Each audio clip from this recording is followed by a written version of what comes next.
Good evening, my dear J warriors. Welcome aboard. This is your captain Shreyas, your physics master teacher on the Vedantu J English channel, and I hope you guys are all doing great. And let's continue with our road series for J mains and advanced. And today I have some amazing questions, obviously with the concepts. We'll start off with the concepts, go to the application, see some previous year questions, again go to the concepts, apply it, and see some questions.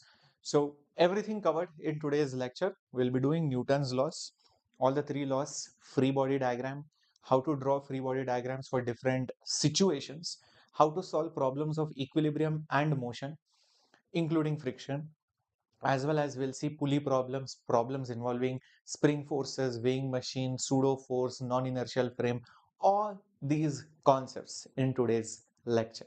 Okay, so that's your road series, which is concepts plus questions and PYQs. And I am Shreyas, your physics master teacher, Harbour, and welcome aboard. Hello, Soumya. Hi, Tony. We'll be doing, yes, work per energy, and then we'll go to circular motion, and then we'll go to center of mass and collisions, and then we'll go to rigid body, rotation, all of these topics, right? We'll be going sequentially. Hello, Gauri. Hello, Deepak. And one thing I need from all of you is the promise that you will be attending all the classes regularly, on time, without fail, or else you will see that there will be a break in the road series. It's simple. I want, even if you can't attend the live classes, at least watch it recorded. I want your comments after every single video. Sir, this lecture done. Sir, this much is done. I have done this much practice, or whatever is your current status. Okay. Even if you feel that it's not up to the mark, it's okay. Put it up. It's not like everybody will be completing 100%. Maybe some will be at 70%, 80%, 60%, 50%. Slowly over time, over the next few months, you will be able to complete as much as possible, right? That is our target. But that just because you're not done 100% does not mean that you stay back and feel sad about it and curse yourself. You have to push. From that 50%, you'll move on to 60, 60 to 70, 70 to 80. That's how you have to progress. Okay, so quickly like the session, mark your attendance, and subscribe to the channel so that you do not miss any of these lecture series. Okay, let's begin with the class. Yep. Yes, I do know about Walter Lewin. I have seen most of his videos. Hello, Arlene, Jenny. Hello, Tirupati D. Hello, Shriyari. Good evening. Good evening. Good evening. Class 11 portions, as much as possible, we'll try to do as soon as possible because mechanics is the major part, and then parallelly, we are doing magnetism, electromagnetism, all those things. Okay. Cool. So, the first part of the chapter is all about the three different laws before we go on to the different types of forces. Now, these laws are purely experimental. They cannot be derived using some other laws or principles. They are purely observational experimental laws which Newton observed a couple of 100 years back. The first law is called as the law of inertia. The second law is when you relate the momentum with the forces, and that's how the calculation of force happens. And the third law is an action reaction law, is what you can. The first law says that if there is an object which is at rest, it will stay in rest, and if it is in motion, it continues its straight line journey unless it is compelled to change its state by some kind of external force. This tendency to resist the change in the state of motion is basically called inertia. Simple words, imagine you are studying, you have got that mood, you don't like to be disturbed. Tell me honestly, right? Sometimes you get that mood. Suddenly you are able to solve many questions. You don't want to disturb your mind, and you are like, okay, let me just go with the flow. Sometimes you are watching a nice movie or you are spending time with your friends. That time you don't want to study. You want to maintain your state. So same thing applies in physics also. So imagine there is some object, let's say there is a rock and it is at rest. It will stay at rest. There is no reason for it to move. So the reason for somebody to change its state is the force. Without an external unbalanced force, there is no reason, there is no incentive, there is no, I don't have any because, or there is no, uh, reason for me to move or change my state. Same way, even if an object is moving with a speed, if it has some velocity, it will continue its velocity. It will not change the direction nor the speed, nor will it increase the speed, nor will it decrease the speed, unless it is compelled to do so by some other force coming from outside. So if you see something going with a constant speed, that means all the forces are balanced on it. There is no unbalance left. You might be wondering, what is this concept of balance and unbalance? See, if I apply some force from here and some force from here, and they both are equal and opposite, they will cancel each other out. Such is called as a balanced force. Such a system is called as a balanced force system. But if I apply more force from this side and less force from this side, so there will be a net force, there is a net resultant which is caused on one side, that is said to be unbalanced. Just like in a tug of war, two teams are fighting. As long as they are applying same forces, they are balanced. But one team is stronger than the other team, it becomes an unbalance, and you will see one of them will lose, one of them will win. Is this concept of balanced and unbalanced very, very clear in your head? Yep. Yes. Ragul, we are laying the foundation for mains and advanced. Obviously, there are problem solving sessions, PYQ sessions, which you need to attend additional to this. Yep. I need to increase the volume. Is that so? Is the volume fine? Just check Rolex OP. Yep. So that is what this law states. Okay. I will just write down all those things right over here. When I say balanced, when I say balanced system, that means whatever forces might act, they will cancel out each other. So the net force is basically zero. So the net force, the net resultant is zero, because since they cancel out each other, they cancel out each other. Whereas when you talk about unbalanced, when you talk about unbalanced forces, one force is more, other force is less. Okay, think of it like that. Then again, one force is more, another force is less. So you will see that the net resultant force is zero, not zero. This causes a change in state. So there is a unbalanced component which is going to cause a change in state. Next important thing you should know is what is the meaning of external versus internal. Imagine this, there is a Pandu, okay, who does not want to watch a movie, and there is a Champa who wants to watch this movie. So what Champa does is basically she drags Pandu for the movie. Pandu has no mood. Okay, Pandu has no mood to watch the movie. I think the movie was Barbie movie. So Champa wanted to watch that Barbie movie. Pandu wanted to watch some other movie. Okay, so because of which, Champa is holding Pandu's hand and she's dragging him over there. So the force with which Pandu is pulled by Champa or Champa is pulled by Pandu, this becomes something called as the internal force. This becomes something called as the internal force for the Pandu Champa system. This is my system. So you will see this concept of system like you have seen in thermodynamics, or you might see in different places in chemistry and physics. So I can choose my own system. The choice is yours. The choice is yours. So for this choice of system, the force between them is becoming internal. But at the same time, we all know gravity is pulling Champa down. Pandu is also being pulled by gravity, all right? And Earth is not a part of the system. So this becomes probably the external force.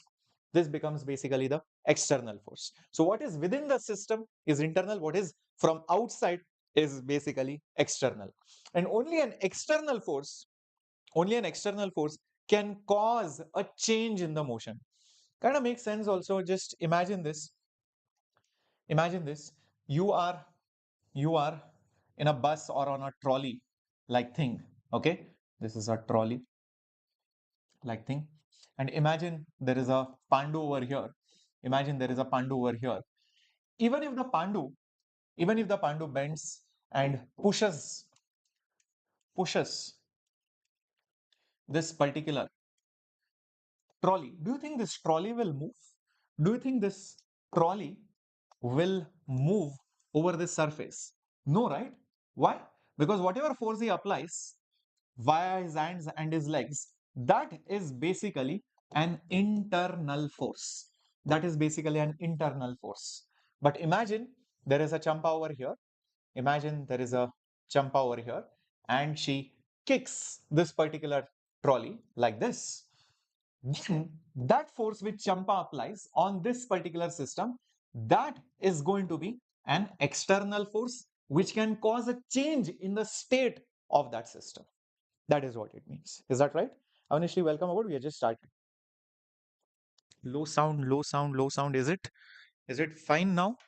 Hello?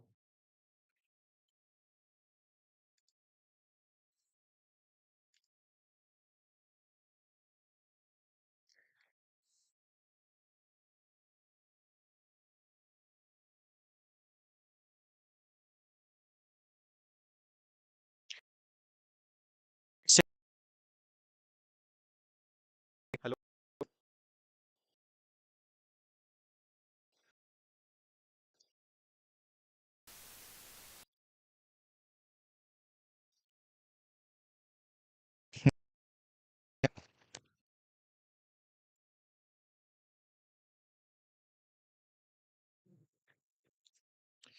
Is it fine? Okay. Okay. Great. Great. So this was the concept of balance, unbalanced, and external forces. Lastly, we talk about inertia. Inertia can be explained by different ways. Like you might have heard about this famous experiment, like you pull a cardboard sheet beneath a coin very fast. So the coin has a tendency to maintain its position. So it stays there because you have taken it really fast. The friction between the coin and the paper or the sheet was not acting for sufficient time to pull that coin, so the coin stays and it falls into the or that glass. So that is basically inertia. So a lot of examples when a bus driver brakes the bus suddenly, everybody has a tendency to keep moving forward. Suddenly the bus driver applied brakes, so you will basically fall forward.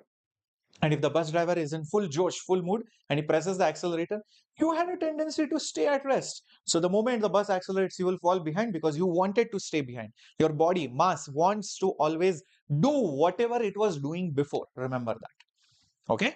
I hope this is absolutely clear. There is a very simple conceptual question on this, and let's see if you guys can figure this bit out. If I tell you, if I tell you, listen, there is a box and it is on a smooth floor. It is on a smooth floor. And listen, there are two forces acting on it, one from here and one from here. If this is F, this is also F, same magnitude but opposite direction. What do you think is the condition of the box? What do you think is the condition of the box? What do you think is the condition of the box in this particular scenario?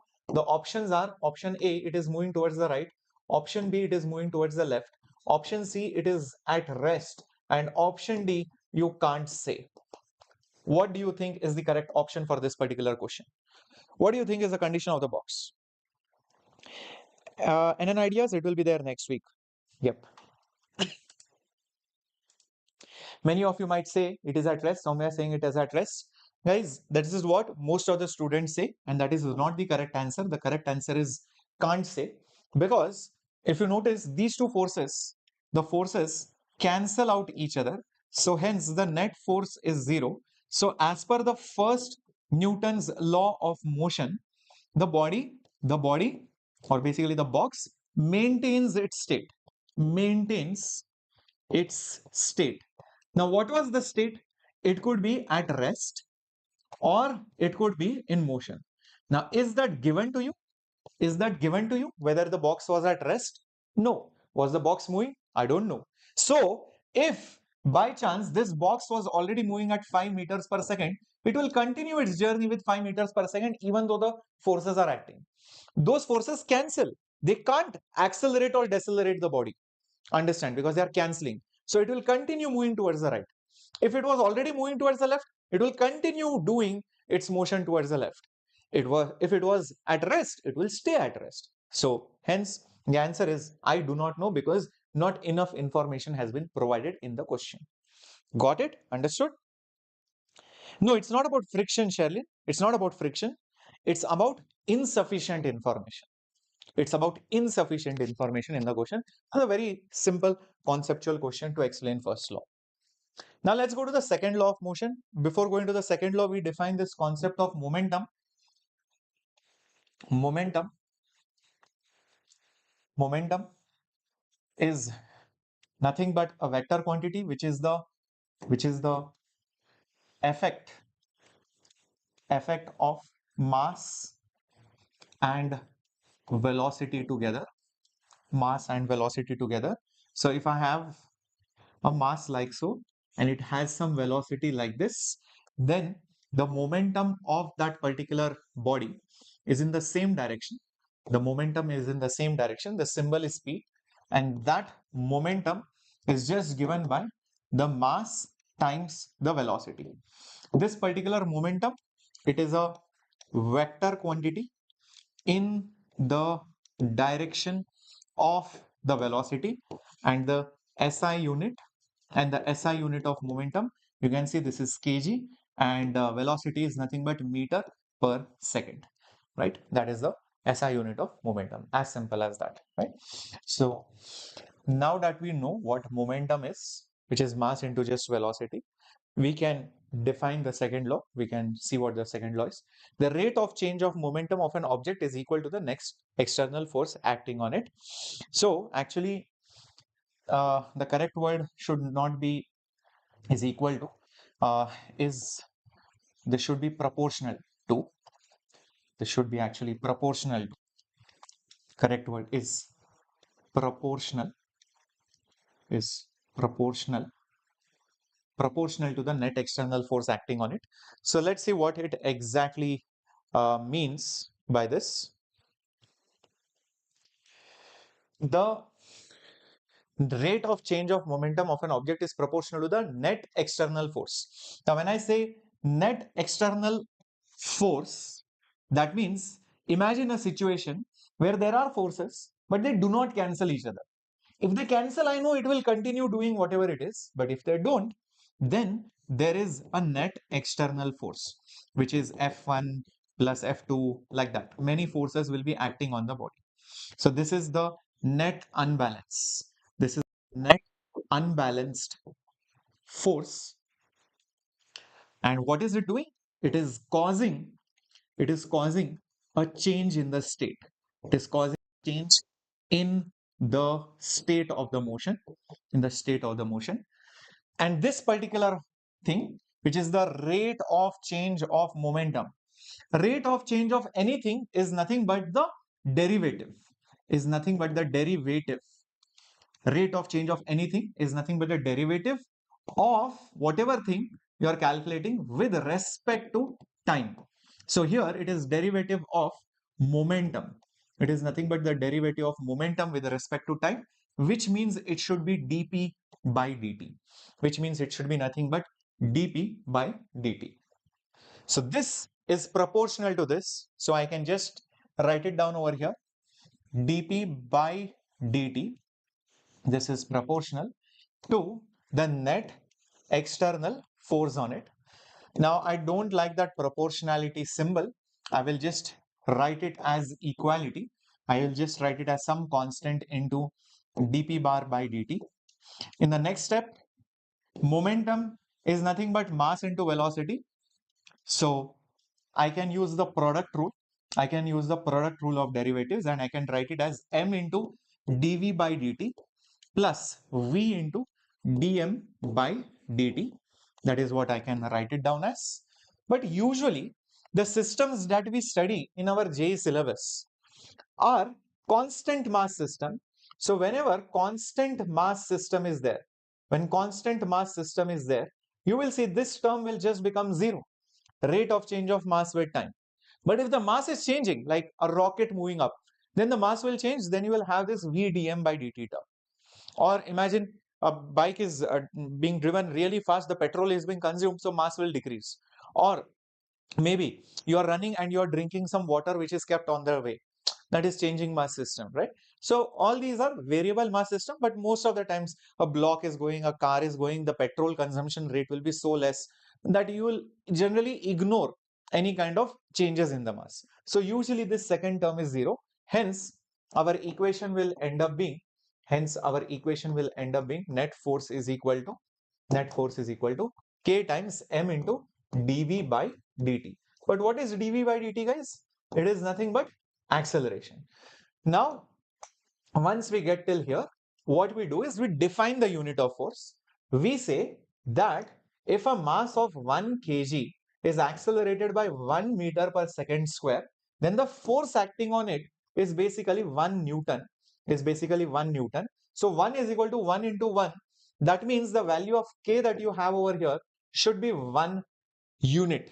That's it, without actually any unit, because kg meter per second square is actually a Newton. So K is a dimensionless constant with a value of 1. So in the SI system, you will see that this particular law will just end up being net force is nothing but mass into acceleration. So that is your Newton's second law in simple form for non-variable mass, for basically constant mass. If the mass is not constant, this term will be there. Okay. And if you do not use SI system, some weird system, some Pandu Champa system, then the value of K might be 3, 5, 10, 100, anything. So in SI system, this is true. So when somebody asks you what is Newton's second law, remember this is not the Newton's second law. Newton's second law is actually this. When you simplify it and do this, you get it. Okay, and a lot of people also claim this is the derivation of Newton's second law.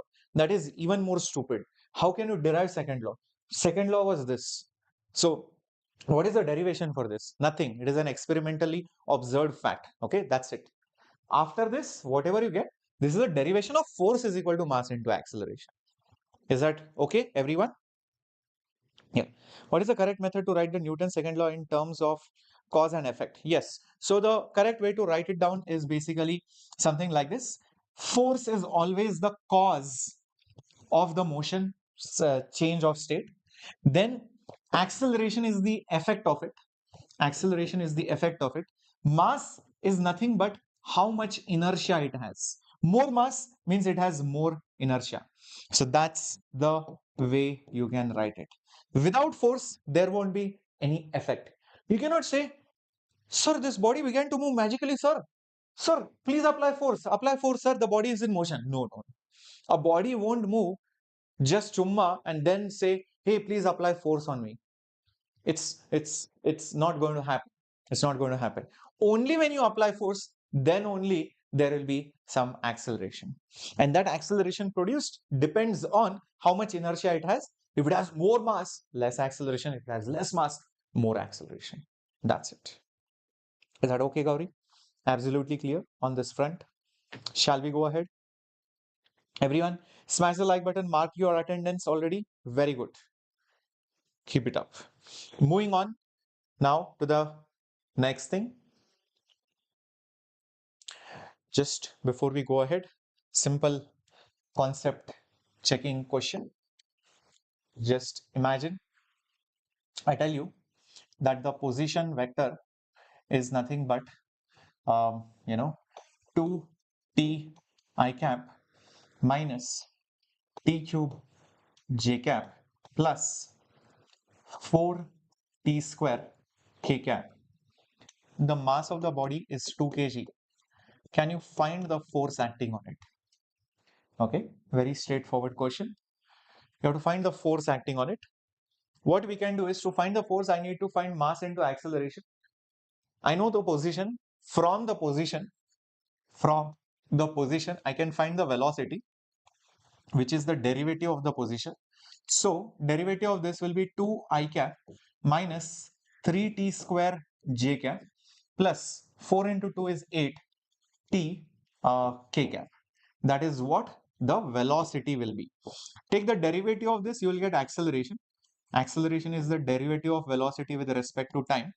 Therefore, derivative of 2 I cap is 0. So 0 I cap because constant, minus 3 2s are 6. So 6t j cap, and 8t's derivative is basically 8. So 8 k cap. So therefore, the acceleration will be minus 60 j cap plus 8 k cap. Now, once I know the acceleration, I can find the force totally acting on it. So it will be mass into acceleration. That means 2 into minus 60 j cap plus 8 k cap. If you want, you can write it as minus 12t j cap plus 16 k cap newtons. So that is the net force acting on it. That is the net force acting on it. Tirupati, is that so? My voice is less. What has happened? What is wrong? Hello, hello, hello, hello, hello.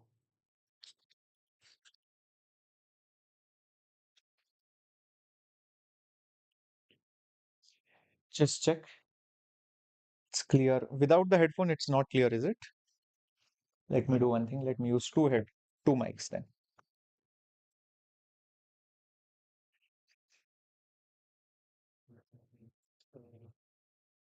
Now, hopefully, it is better. Okay. Moving on now to the third law. It's all about action and reaction. So it says that whenever you apply a force, there is an equal amount of force on the first body. If one of them you categorize as action, the other one will be called as a reaction, number one. These forces are equal and opposite, yet they don't cancel out because they are not on the same body. That is what basically the third law of motion says. Now, it's okay to memorize it this way that, okay, one is action, one is reaction, they are equal, they are opposite, they act on different bodies, yet they don't cancel. So, all these things are very interesting. But let me take an example to make you really understand the Newton's third law of motion. Just imagine this. Just imagine this. Pandu wants to watch Oppenheimer. Champa, Champa wants to watch Barbie movie. There is a big conflict of interest. Pandu is dragging Champa to another screen. Champa is dragging Pandu to another screen where Barbie movie is there. Pandu wants to watch Oppenheimer. Okay. Now, in this situation, if both are pulling each other, let's say Champa is very powerful. Pandu did not eat only, full sleepy only, one lazy fellow he is. Champa, very powerful person. So Champa is pulling Pandu and Pandu loses the game and Champa pulls Pandu and takes him towards the Barbie movie. In this situation, who applied more force on the other? Did Pandu apply more force on Champa or Champa applied more force on Pandu? Come on, think and tell me. Yes, Soumya. The second law is consistent with the first law, like you can imagine it to be. It should be. If you put net force as 0, A is 0, that shows that second law is still obeying the first law. Got it? It's not like it's anything different. The second law tells me the calculation of the force. The first law tells me the idea of inertia and the concept of balanced, unbalanced forces and the concept of state of motion. Although it might sometimes feel that, why do I need the first law? But they tell different things. Okay. Champa applied more force on Pandu. Sakti saying the otherwise, Pandu applied more force. It looks like Pandu has more mass, I know, Sherlin, but still, what do you think might happen? Harborine says equal force. The correct answer for this is given by Harborine. Yes, it's equal force. A lot of people get confused. In fact, I have seen many teachers also answer this wrong way.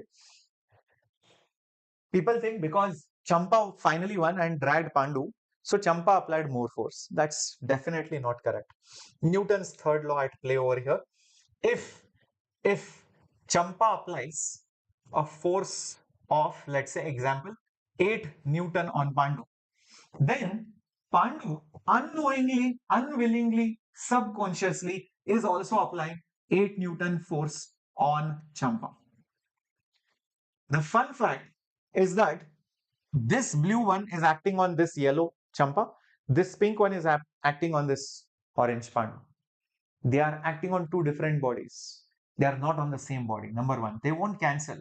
Please understand, it's way different from saying you have this Pandu and there is a 8 Newton force from here and there is another 8 Newton force from here. No, this is not what I'm saying. No, this is basically the same, on the same body forces are acting. No. Here, 8 Newton is on this point, this 8 Newton is on this champa. They are on two different bodies. So they can't cancel unless they are on the same body. Do you get that? Number one. Number two, how is it possible that Pandu applies more force, Champa applies less force, or Champa applies more and Pandu applies less? That will violate Newton's third law. They both are applying the same force on each other. Then you will be like, sir, how did Champa win over Pandu? I agree, Champa is more beautiful than Pandu and all of that. Couldn't hear me. What is happening, guys? Is my voice not there on your what? Maha, what is happening? Hello, hello, hello. Am I audible, audible, audible, audible? Yes, no. Please tell me.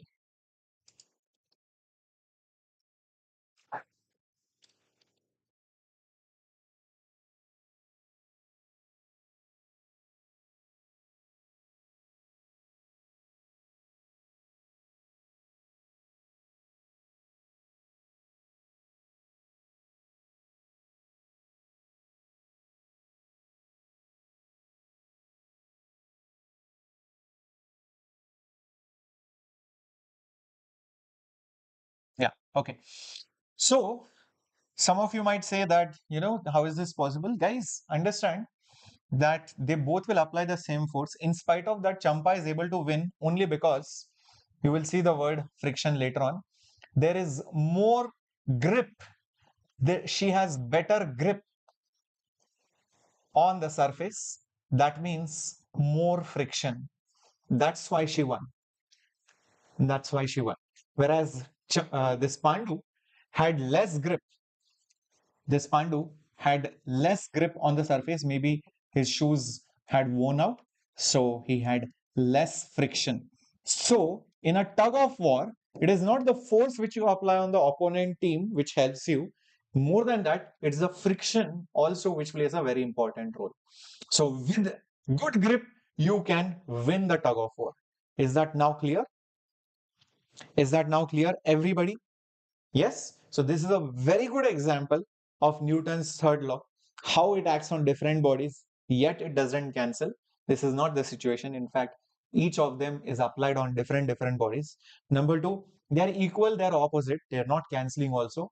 And it's not like just because Champa is winning, she has applied more force. No, she has applied the same force as Pandu has.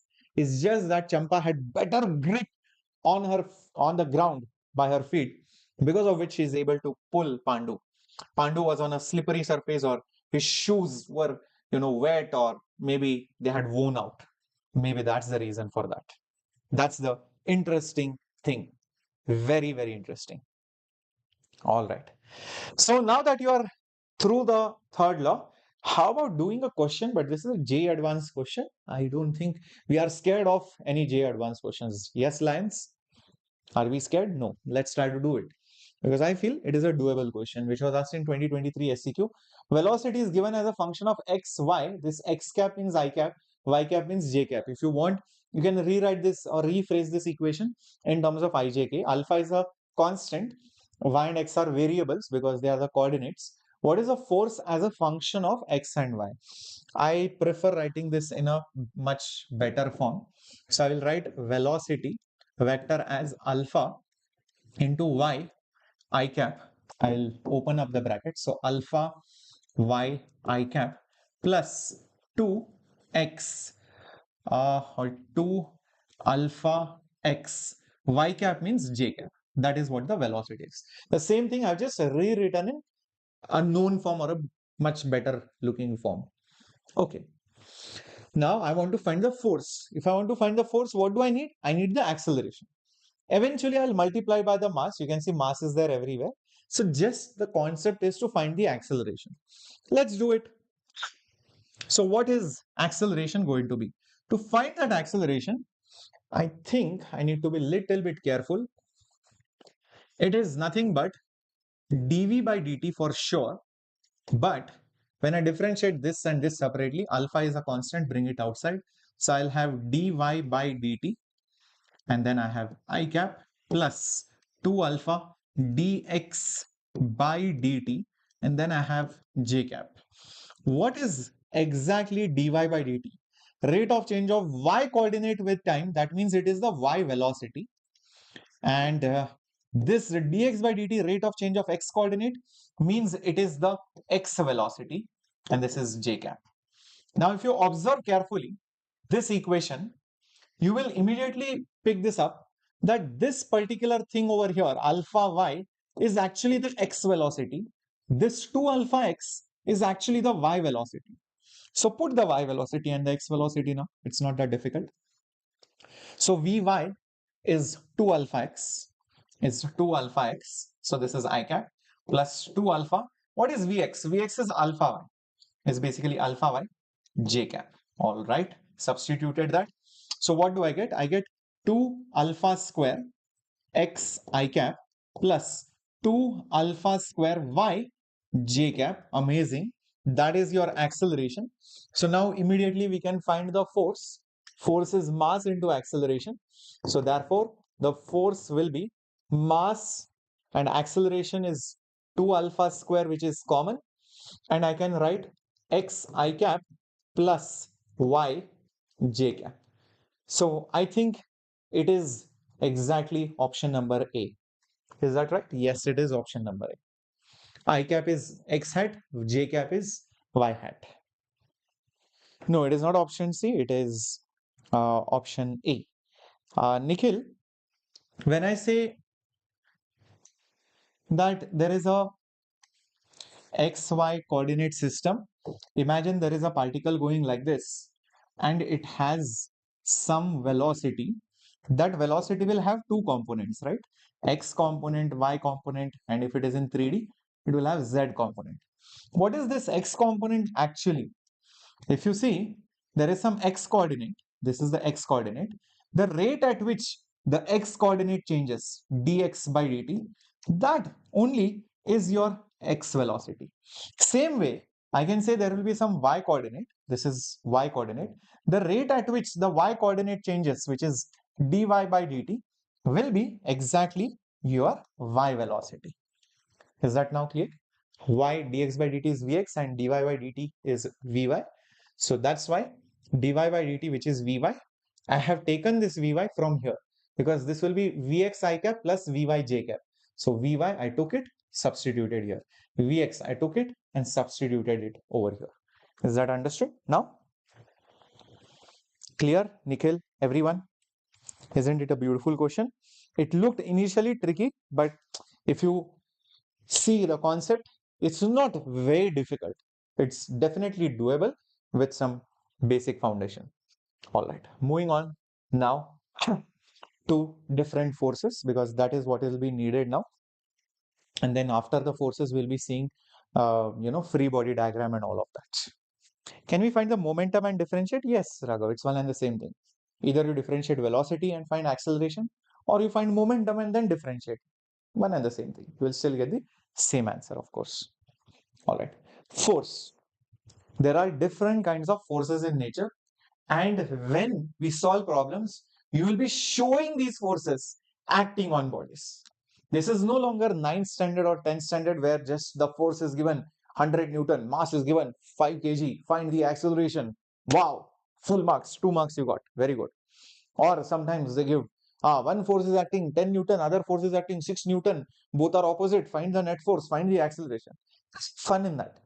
That is laddu problems.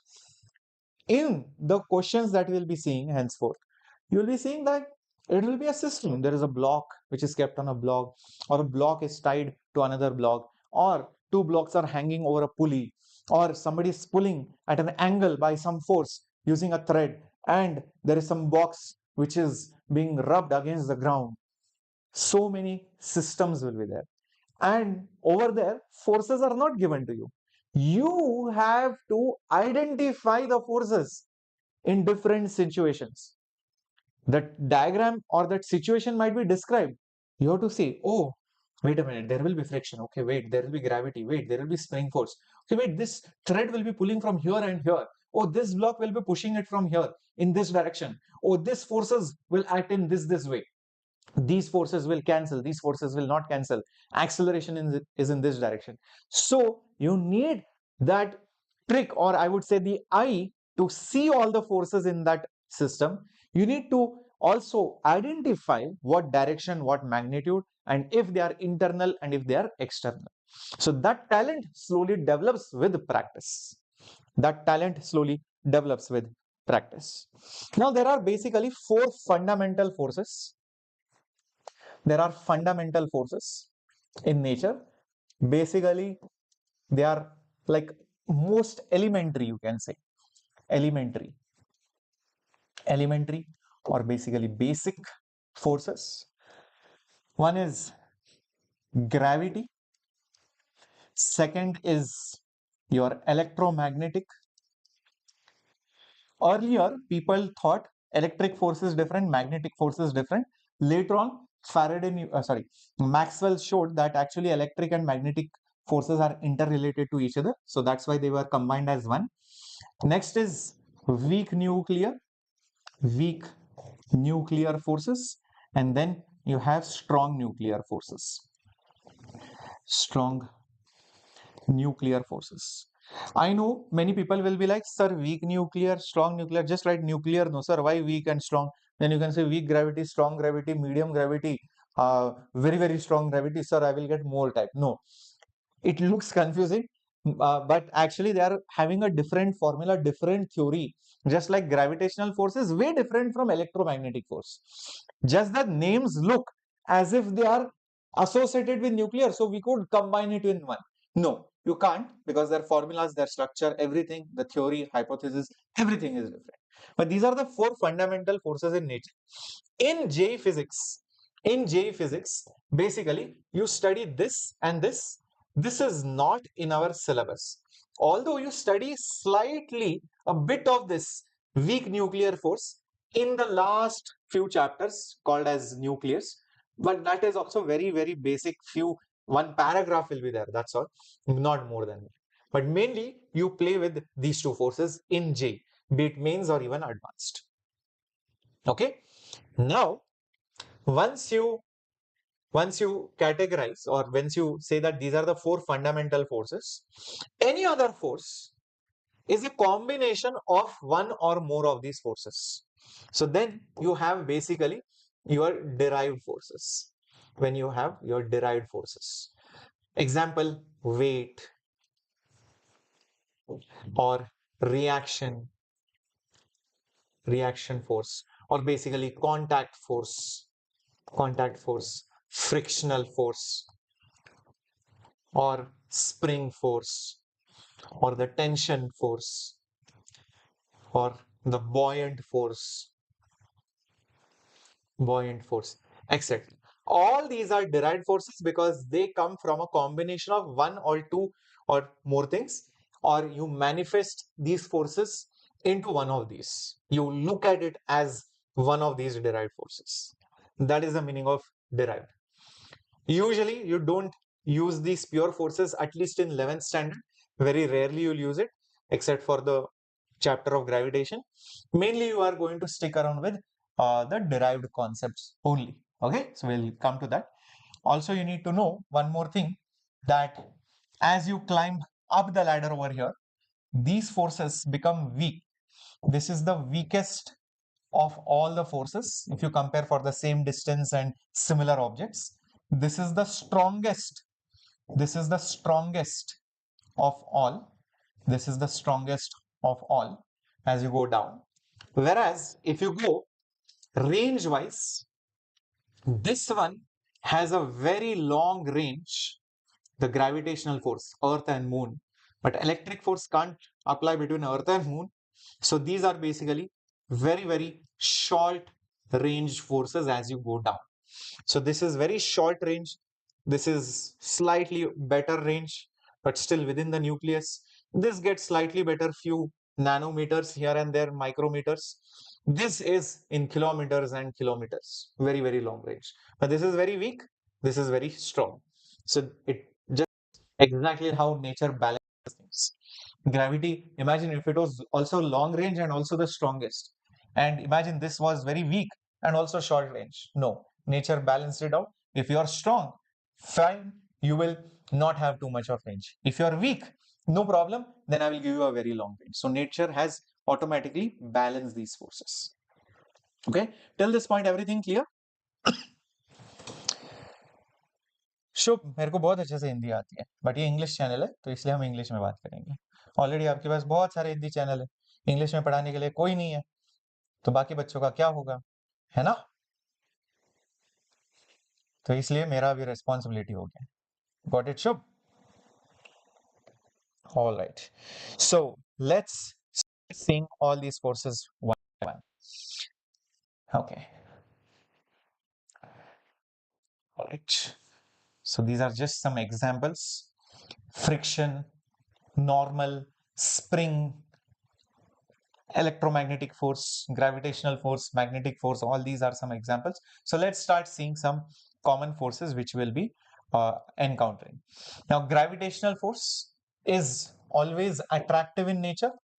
This is always attractive in nature, and it always acts between the two masses, acts between any pair of masses, any pair of masses. It can never be repulsive, and the force of gravity between any two objects is G, m1, m2, mass 1, mass 2, divided by r square. This is universal gravitational constant, which is 6.67 into 10 to the power minus 11 Newton meter square per kg square, SI unit. This is the gravitational force. As you decrease the distance, the denominator decreases, the ratio increases, the force becomes strong. As you go far away, the denominator increases and the ratio goes down, the force reduces. So bringing them closer, force will grow. Taking them apart, the force will become weak and weak. They are very far. That's how the gravitational force acts. But, where is it? Yeah. But the same thing, when I usually call the weight of an object, when I usually call as the weight of an object, imagine there is some box, body, object, particle, person, whatever of some mass. Then there will be some gravitational force. Just one second.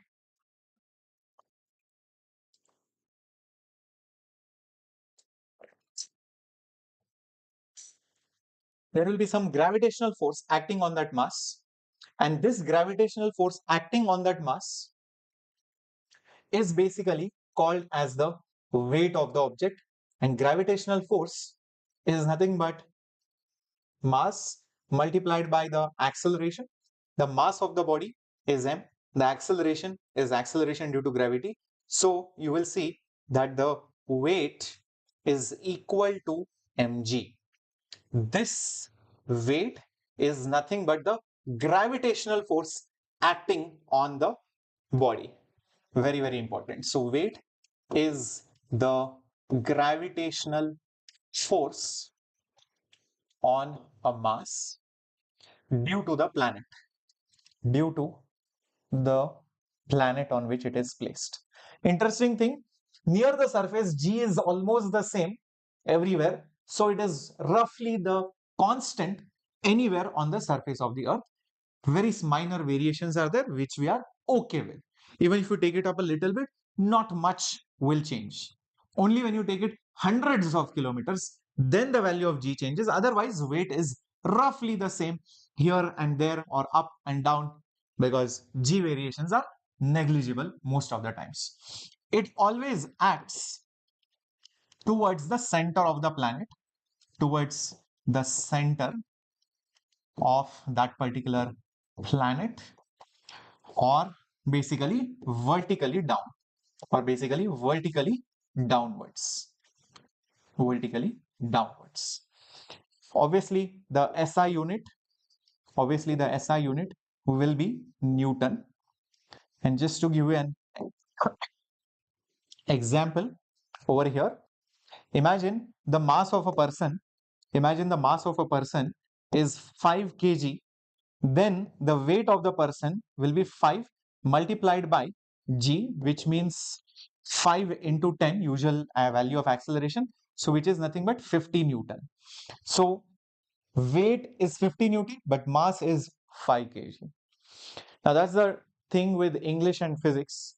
When you usually ask somebody's weight in English, you ask Pandu, what is your weight? Pandu says my weight is 50 kg. This is in English. But in physics, when you ask Pandu his weight, he should not say 50 kg. Actually, it should be 50 into g, which means 50 multiplied by 10. So it is actually 500 Newton. So Pandu's weight will be 500 Newton. Understand that. Clear till this point? Yep. Also, remember one thing.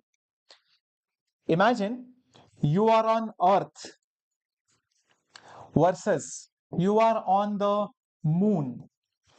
Okay, you are on the moon versus you are on the Earth versus you are floating in free space. You are floating in free space. In free space. In all these three scenarios, your mass is going to be the same. But m into g, which is the weight, this weight will be different because mass is always your inertia. It is nothing but amount of matter. How much are you made of? The same atoms, the same molecules. So your mass is going to be the same, but your weight will be different on different planets. In fact, in gravity free space, it will be zero. Nothing, weightlessness, complete zero. Yes, Harbour, and I will. Thank you so much. Is this clear, everyone, till this point? Great. So that was your gravitational force and weight. Now, let me actually bring this over here.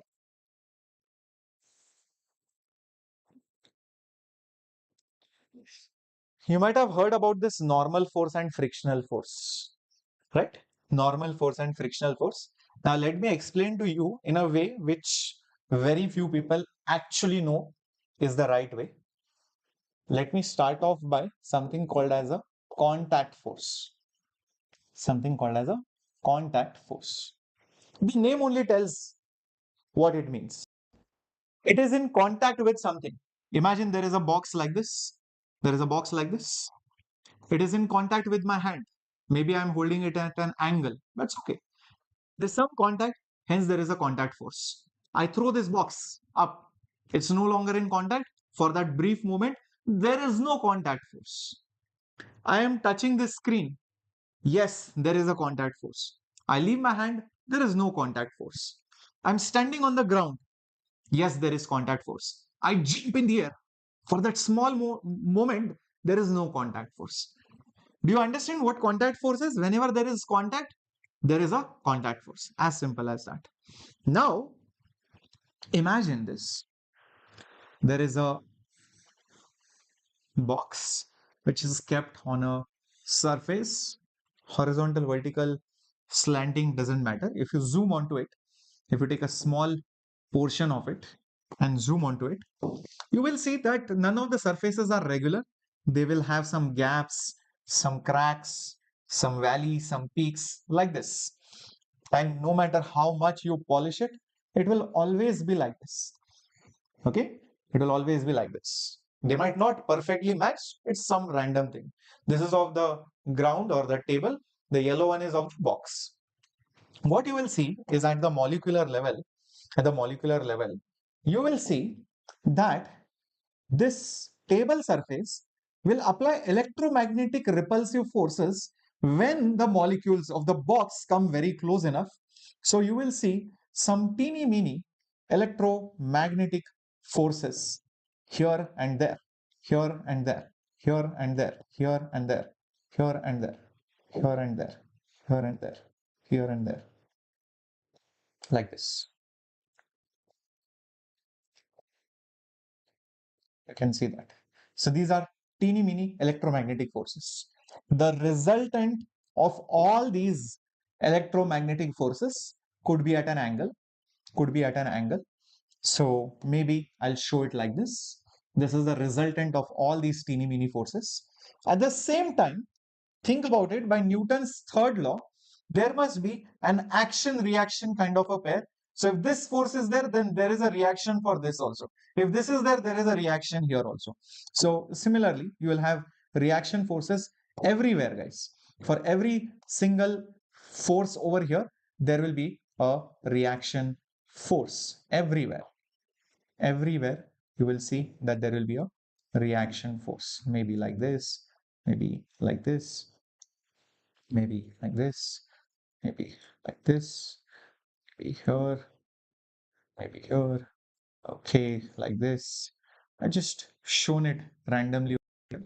Okay, so all the reaction forces. If on one side on one side you call these as action, which is on the box by the table, you will see there will be a reaction by Newton's third law. This is the Newton's third law of motion. This is on the particular table surface. This is on the table surface. And the resultant of them, obviously, the resultant of them will be like this. Action, reaction. Is that clear? If this is action, this is basically reaction force. This is basically called as the contact force. What is this called? This exactly is called as contact force. This is called as a contact force.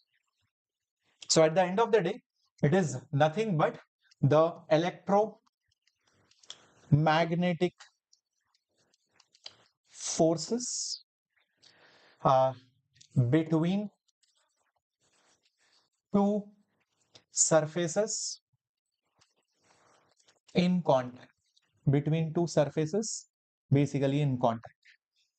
Now this contact force which is there, I can split it up into two components. So maybe, but first let me complete the PYQ session of current electricity capacitors. I have done one part. I think I have done April session. Let me do January session, and then over the week we'll do PYQ session of NLM also. Okay? Yep, definitely. Now you will see, my dear students, that this contact force, this particular contact force can be actually split into two components.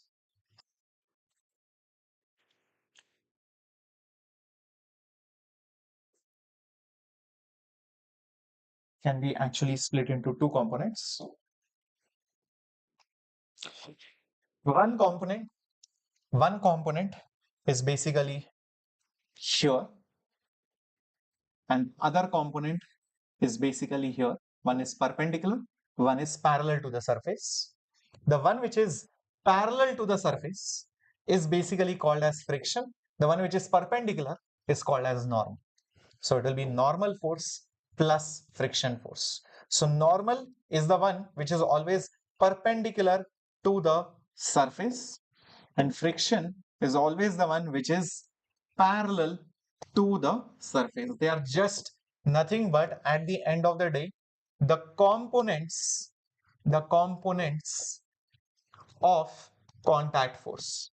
They are nothing but the components of the contact force. Is that clear, everyone? Also, you will notice by Pythagoras, n square plus f square, the whole thing under the root will basically give you the magnitude of the contact force. Will basically give you the magnitude of the contact force. Clear? So that is why you will see most of the times, if there is a box kept, you will see the normal force will be shown perpendicular to the surface. Even in scenarios where there is a box kept on an inclined plane, you will see that the normal force will be shown again perpendicular to the surface. Imagine something is, pushed against the roof, the ceiling. This is nothing but the ceiling. And somebody is basically pushing this particular box against the ceiling. You will notice that there will be a normal force like this. There will be a normal force like this. Normal force is always directed away from the surface in which it is in contact with. Is that clear, everyone, till this point? Yes. Can we use pre-made notes like in nurture series? Yeah, definitely, Nikhil. Why not? Definitely. Mind blowing. Very good, Harbour. Yes, Shubh. I hope I have answered your query. And by the way, Shubh, I'm called Captain, Capto, like Ninja Ma'am, Nabu Ma'am, Captain Shreyas. Yeah, that's my nickname. I think it's right over there. Next, friction. Every time there is a tendency to move or some motion which is happening on a rough surface, you will see that the friction always opposes the motion. We'll be talking about this in detail later on. For now, this diagram is enough. This understanding is okay because we'll be studying friction in detail after some time. Okay, so you pull something, the motion is being resisted because of the roughness. That friction acts always parallel to the surface of contact. That is your frictional force. Till now, this much is enough. Let's go next, which is tension. These two people are pulling a rope like a tug of war. Yeah. Harlina Jenny, I think it will end at 8:30 around that time. Ashwath, I can take the classes after 6, but the problem is the lectures are so big that it will go beyond 9 o'clock and we have our PYQ sessions at 9 o'clock. So we need to balance everything, right? There is only limited time. We can't start the PYQ at 10 because then you need to sleep also. So a lot of content being given on the class and the channel. So maybe whatever you miss, hopefully you will be covering it up as a recorded lecture. Yep. Cool. Now these two people are pulling a rope. When you pull this rope, the molecules inside this rope, they tend to move away from each other. And there are bonds between these molecules which can't be broken because it is a solid. So those bonds which get stretched when you pull a rope or a string or a wire, those bonds tend to bring back those molecules back together. That force between these molecules is basically called tension. So if you hypothetically imagine any cross section of that particular rope, it will look probably like this. This is one side. This is not actually cut. It's just shown over here. All these molecules to these molecules will pull it like this. Will pull it like this. And by Newton's third law, the same forces should act in the opposite direction on these molecules because the bonds are being stretched when you pull anything. So the collective force is basically called tension. Many times I hear people asking what is the direction of tension, and people say it is this way or that way. I'll tell you, if you take any point in the string, the tension actually acts both the ways. It depends which part of the string are you considering. If you are taking this end of the string, then on this side of the string, the tension will be this way. If you take this side of the string, then you will see that on this side, the tension is that way. So tension is actually both ways at any given point. It depends for that point, which side are you taking, this side or that side. But whatever you take, you will notice one simple thing, that tension always acts along the rope or the string, number one. You will never see tension acting at an angle. Okay, you will see tension always acts along the string, and also the tension force always acts away from the string that you have chosen, away from the string element that you have chosen. Look at that. This is the element that I have chosen. The tension is acting away from it. This is the element I have chosen. The tension at this point is away from it. So it always acts away from the element that you have chosen. Okay, okay, perfect. Another thing is that if by chance the value of tension, if it is 0, then it means the string or that rope is basically slack or basically loose. Meaning, imagine a string which is just lying down like this. There is no tendency to pull. The bonds are very happy, the molecules are very happy. There is no tension only in the string. Just like after your exam, the only tension is of the results, but otherwise there is no exam tension. Same way, guys, these molecules are at chill. They are chilling. They are lying down peacefully. Only when the tension is more than 0, that's when the string becomes taut. So you will hear this word very, very often, that if tension is more than 0, the string is said to be taut, TAUT, or basically it is under tension. I would say it is under tension. Very, very important. Is this absolutely clear, my dear students? Everyone till this point? The concept of tension. Does string have any weight? We'll be coming to that, Sakti, on the next slide. When we try to calculate the tension, please bear this in mind. Usually, our strings are, are basically light or basically massless. These are basically our ideal strings. These are basically an ideal rope or basically a string in most of our problems. In such cases, what will happen is that you take any point on the string, whether here, here, here, or here, the tension will be the same. In fact, it will never ever happen that tension on both sides are different. If here the tension is T, here also the tension is T, the tension throughout the string is the same. Throughout the string element is basically going to be the same. It will not be different. But if the tension, sorry, if the rope has some mass, if the rope has some mass, then you will notice that maybe here the tension is T1, maybe here the tension is T2, maybe here the tension is T3. Then in such case, tension may be different. The tension may be different, and this is the case when the rope has mass, when the rope has some kind of mass. That is what will happen. I'll give you a simple example. Just imagine there is a string which is hanging,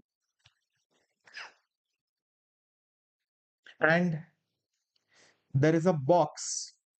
There is a box of mass m over here. Imagine two different scenarios. First scenario, this is an first scenario, this is an ideal string. Second scenario, this is a rope with mass. This is a rope with some kind of mass. When it is an ideal string, what will happen is whether you take this point, this point, this point, or this point, doesn't matter. As long as you are considering some amount of string with that mass suspended, this part of the rope has no mass.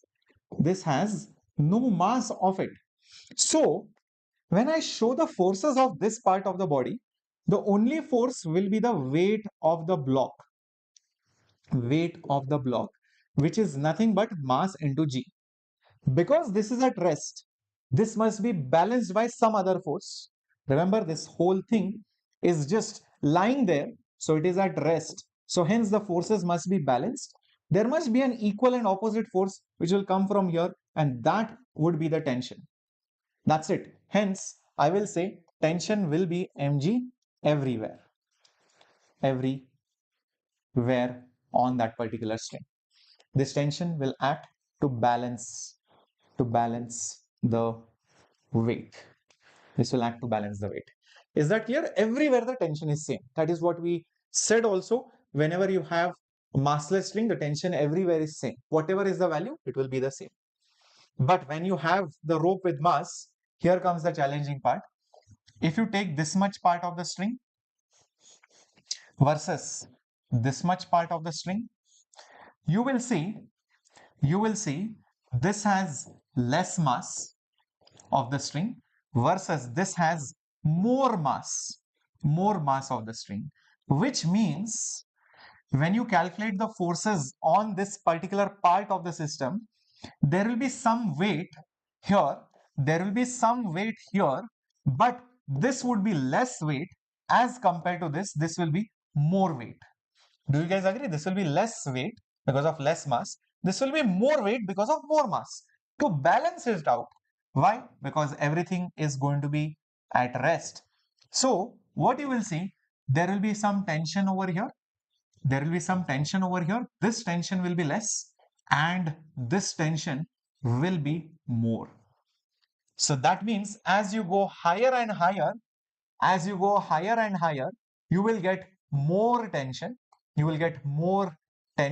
that row. And as you go lower and lower because of lesser mass, you will get less tension over here. It kind of makes sense because this point has to only help this much mass. As you go up, it has to hold not only this mass but also this additional weight of the string. That is why the tension increases to hold that much more mass. Is that clear? Yeah. Hello Supriya, long time no see. Hello Adiksha, hello Arohi. I hope you guys are doing great and looks like your college or school just got over. Till this point clear? Everyone give me a thumbs up. Shall we go ahead to the next concept? Did you understand how tension works? What is the meaning of tension? And tension in an ideal string versus a string which is non-ideal, which means it has some mass. Okay, all these are important pointers regarding the tension. Moving ahead to the concept of spring force. All right, let's move. Spring, I'm pretty sure everybody has seen in your life. In most of the pens, especially these, I have one, these kind of pens. These kind of pens, you open them up, you will see there is a beautiful, oops, I dropped it. There's a beautiful spring inside of it. I hope you can see it. There's a beautiful spring inside of it. And this spring, you can see that as you press, now this one is really teeny meeny. As you press, it will compress, and as you pull, it will elongate, but it will want to come back to its original shape and size. That's what will happen, correct? So don't worry, I didn't sacrifice the pen. I can get it back, and it's back in working. Yes, there you go. So this particular spring force arises because of the deformation produced, and you will see that the spring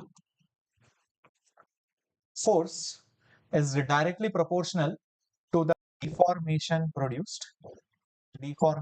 is produced.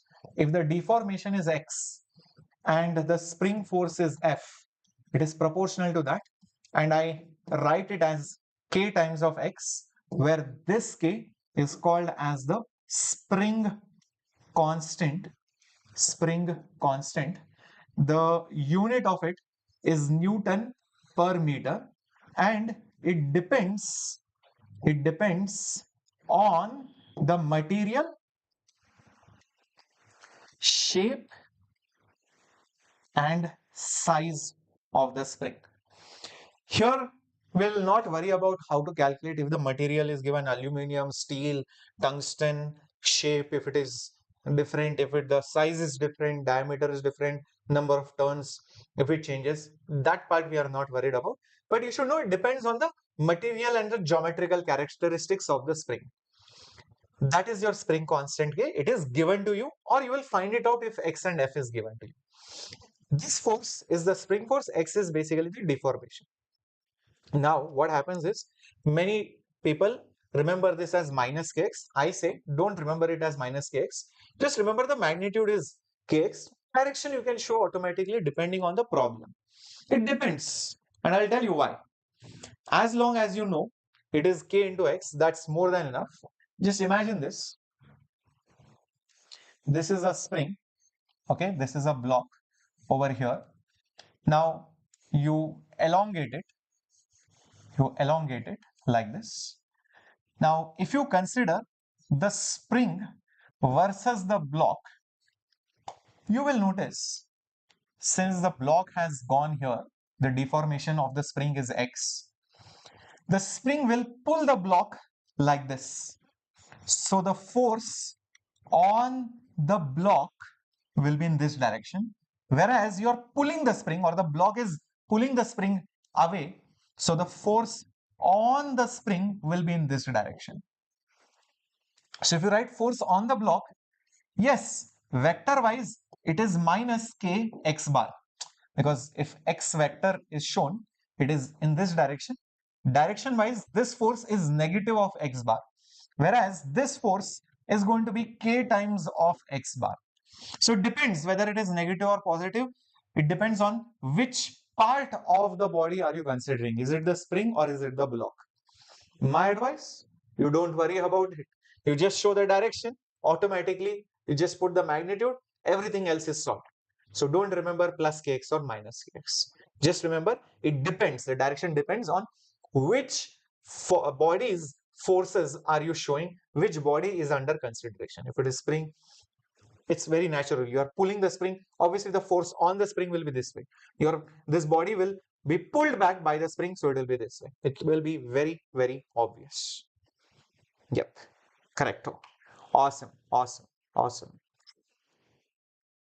Now that you have understood it till here, just to give you a simple conceptual question. Imagine they tell you that there is a spring and there is a block of mass, let's say 15 kg, and their spring is having a constant of 300 Newton per meter. Question is, at equilibrium, how much will be the elongation? The question is, how much is the elongation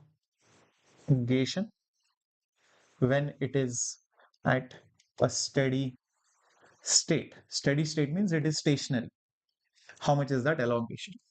So what I will do is, I'll just consider this body, which is that mass. If I just look at that mass, which is having a mass of 15 kilos, the forces acting on it are its own weight, which will be downwards, and that weight is mass, which is 15, into g. Apart from that, the spring will pull it up, because remember, it will get elongated because of its own weight by some amount x. So the spring will pull it upwards. So there will be a spring force whose magnitude is k. K is nothing but 300 multiplied by x. Now, since it is in steady state, that means this particular body is at rest. And once you are at rest, that means all the forces basically cancel each other. The net force should be zero. Hence, I will just say the spring force cancels out the weight. The weight is nothing but 15g, and spring force is basically 300x. 15 goes with 300 20 times. So x will be, g is basically 10. So x will be nothing but 0.5 meter. Is that okay? 0.5 meter, which is nothing but 50 centimeters. Yes, this is nothing but 50 centimeters. So the elongation will be 50 centimeters. Is that clear, everyone? Anbu, center of mass collisions, moment of inertia will come next month only, not this month, because we are going to do um, next week. I think we'll do magnetism a little bit, and then we'll go to, no, I think we'll do work per energy and circular motion, and then we'll go to magnetism. Yeah. Yeah, let's do work per energy, because we'll need some energy related concepts and circular motion concepts for magnetism. So we'll do that first, and then we'll go to magnetism, and maybe then after that center of mass collisions, and then rotational motion. Okay, fair enough. Now, what we have been doing all this while is actually showing the forces on a body, and that is what is needed for solving the questions.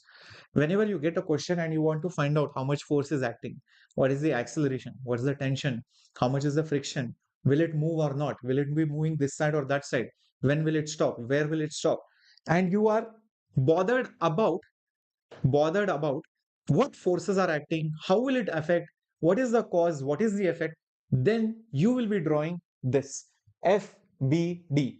The moment you hear this word FBD, meaning all you have to do is show the forces acting on the body. But before that, what you do is basically make a choice. I will say choose a system. Choose your own system.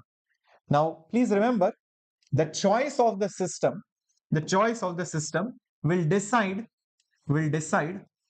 how long or easy the solution is to the problem, the solution to that particular question. So choose it wisely. Just because, oh, I am free to choose any system, I'll choose anything. No, it will depend what you are choosing. Accordingly, the length of the problem will change. So be very wise when you're doing that. Next, you will only show the forces on the system. On the system, when I say on the system, it basically means external forces only.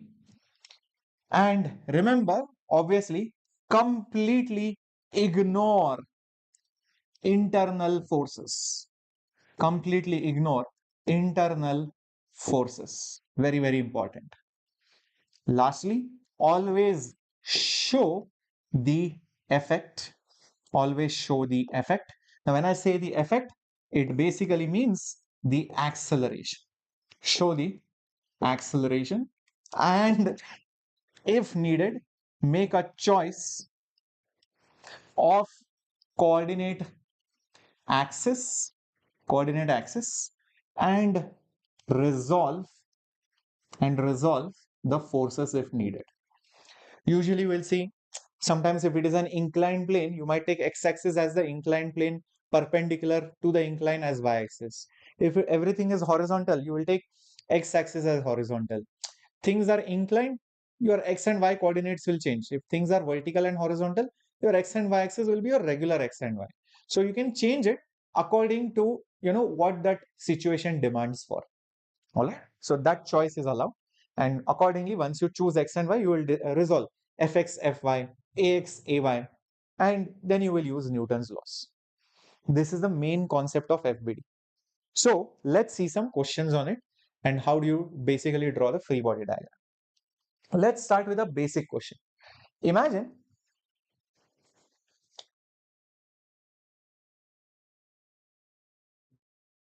there is a Champa and she's standing on the ground. Imagine this is a Champa standing on the ground. I ask you draw the free body diagram of Champa. Champa's mass is m.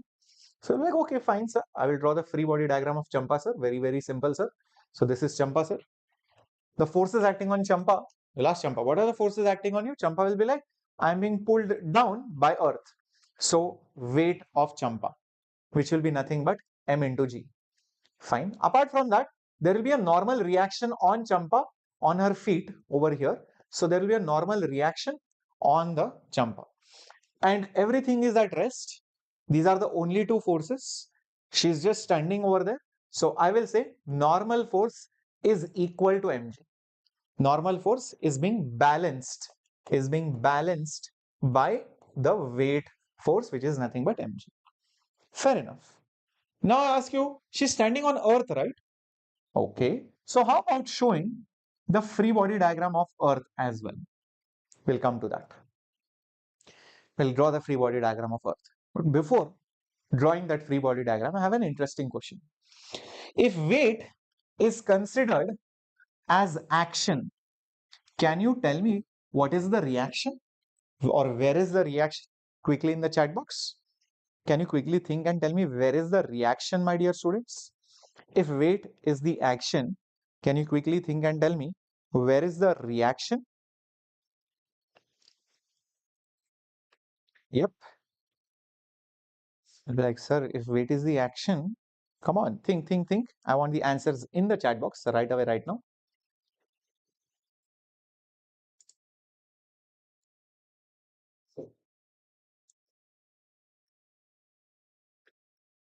It will be the normal, is it?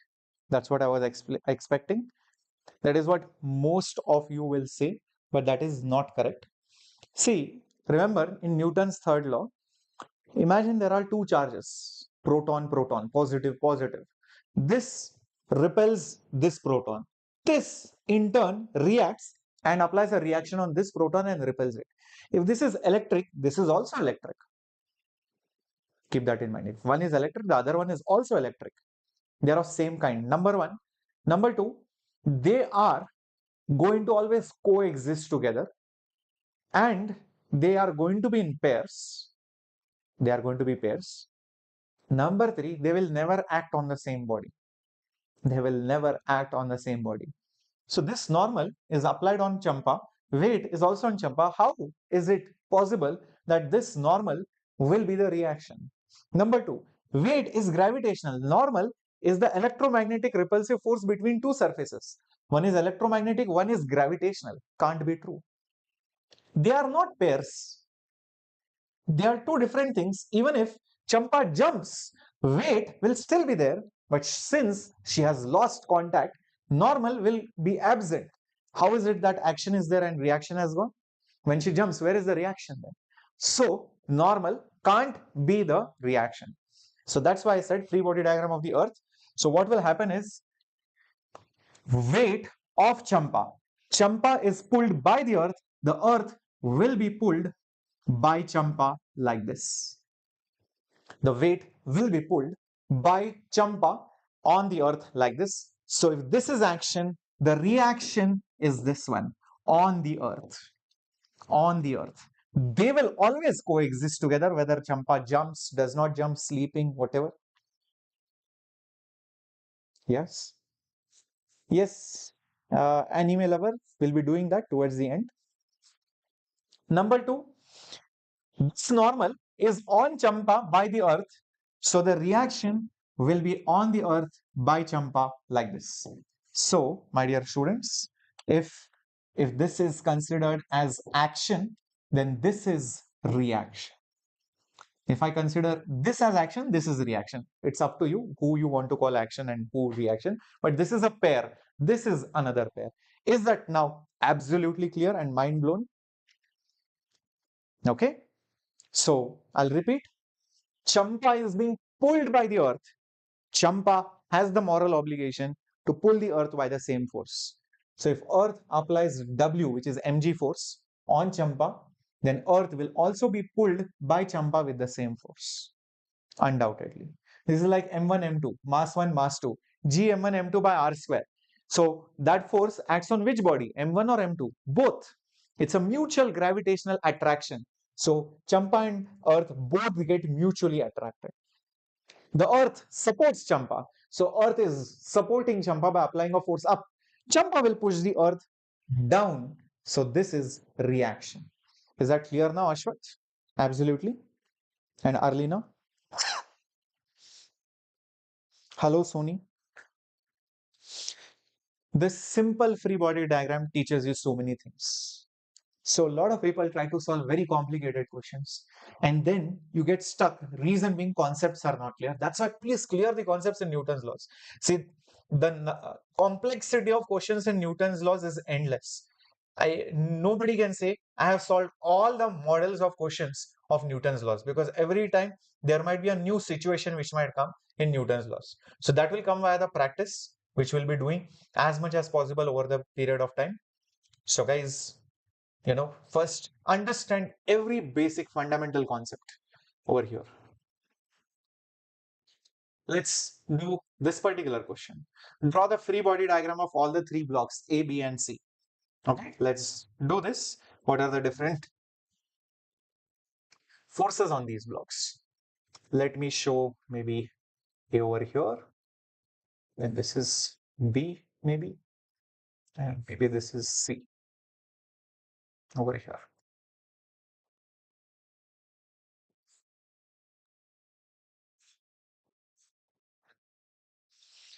Now, first things first, show all the regular forces. Show all the regular forces. The most common force is the weight. So first start as with the safe forces like weight, then go to the more complex forces like normal, then friction, if at all, then tension, etc. Yeah. So this session PDF uploaded in Telegram or Jungle Book, both places, Shreyas. I always upload it in both places, Telegram as well as Jungle Book. So for those students who are already on our Telegram, it is beneficial. Some students might be seeing this lecture maybe after a year, after 5 months or 4 months. Number two, they might not have access to Telegram, or maybe it is too difficult for you to scroll up and see it in the Telegram. That's why I arranged everything in the Jungle Book as well. So you have both the options. Okay, cool. Can we draw the FBD for circular motion? Yes, why not? You can draw the FBD for everything. FBD will come not just in circular motion, but also in work per energy, even in electromagnetism, EMI, magnetic forces of on current carrying wires. Everywhere you will see FBD, free body diagram. It's not restricted to this chapter. This is a general thing, like plus minus integration derivatives. You see it everywhere. So first of all, let's show the weight of this block, weight of this block, and weight of this block. So what are these weights going to be? They are going to be MA into G. This will be MB into G. This will be MC into G. Okay. Let's show normal. See, be careful over here. A and B are in contact over here. So there is a normal force between them over here. So A and B have a normal force between them. So A is being pushed by B, B is being pushed by A like this. Is that clear? Like this? Why I'm showing? Again, A is being pushed like this by B. So B is also being pushed down by A. So if I call this as N1, this will be also N1. So N1 is the force of action reaction between A and B. Remember, A can't be pushed by the ground or C. That is illegal. It is not even in touch with that. It is only between the contact surfaces which are touching each other. Yeah, very good. Number two, on B, C will also apply a force because this is a contact surface. So you will see that there will be a normal force on B and the reaction will be on C. So I can call that or label that as N number 2, normal 2. Action reaction between B and C. Between B and C. Lastly, C is on the ground. So the ground will apply some kind of reaction and I can label that as N number 4, N4. That's it. That completes our free body diagram. If at all I had to write the equations, I would write it like this. N1 is up, MAG is below. So N1 is equal to MAG. Here, N2 is up, MBG is down, and so is N1. So they both will balance N2, sorry, plus N1. N1 is down, MBG is down. Together, they balance N2. But wait a minute, N1 is MAG, so it will be nothing but MBG plus MAG, which kind of makes sense that it should be the total weight which is up. So the contact force between these two will be the total weight which is above it. The total weight will be supported by it. That's the value of N2. If you talk about, why did I put N4? I can call it N3 only. N3. Yeah. So here I can see N2 is down and so is MCG is down. That will be balanced by N3, but N2 is this one. So it will be MAG plus MBG plus MCG is basically N3. That means your N3 will be the total weight which is up. MA plus MB plus MC, the whole thing into G. That is what N3 would be. Is that right? Understood how we have drawn the free body diagram, considered the forces properly? Cool, clear. Shall we go ahead to the next one? Yep. Srihari, I will try, my dear student. Uh, just give, right now, what I'm doing is trying to do as many PYQ sessions along with the chapters which I've done in the road series. If I see that, I find some time somewhere, I will definitely do it. Right now, I have my regular classes in the paid platform also. Plus, I'm also on the NEET English channel. So I have to balance everything. And plus 11th standard students and 12th dropper students, everything basically 2025 and 2026. So a lot of things are there. So that's why we um, might be taking classes to balance everything properly. But rest assured, I'll try to do as much as possible in the next maximum September. You know, you will see. Yeah. Right. Cool. Moving on to the next one. A cylinder of a weight W is resting on a V groove as shown. Draw the free body diagram. All right. Very interesting, guys. Start off with the basic forces. What is the most basic force? The weight. Next, apart from the weight, there will be two more forces over here. One will be the normal force here, and the second will be the normal force over here. That's it. These are the two additional forces which will come. If I call this N1, let's say this will be N2. That's it. These are the only two forces. Everyone, till this point, absolutely clear?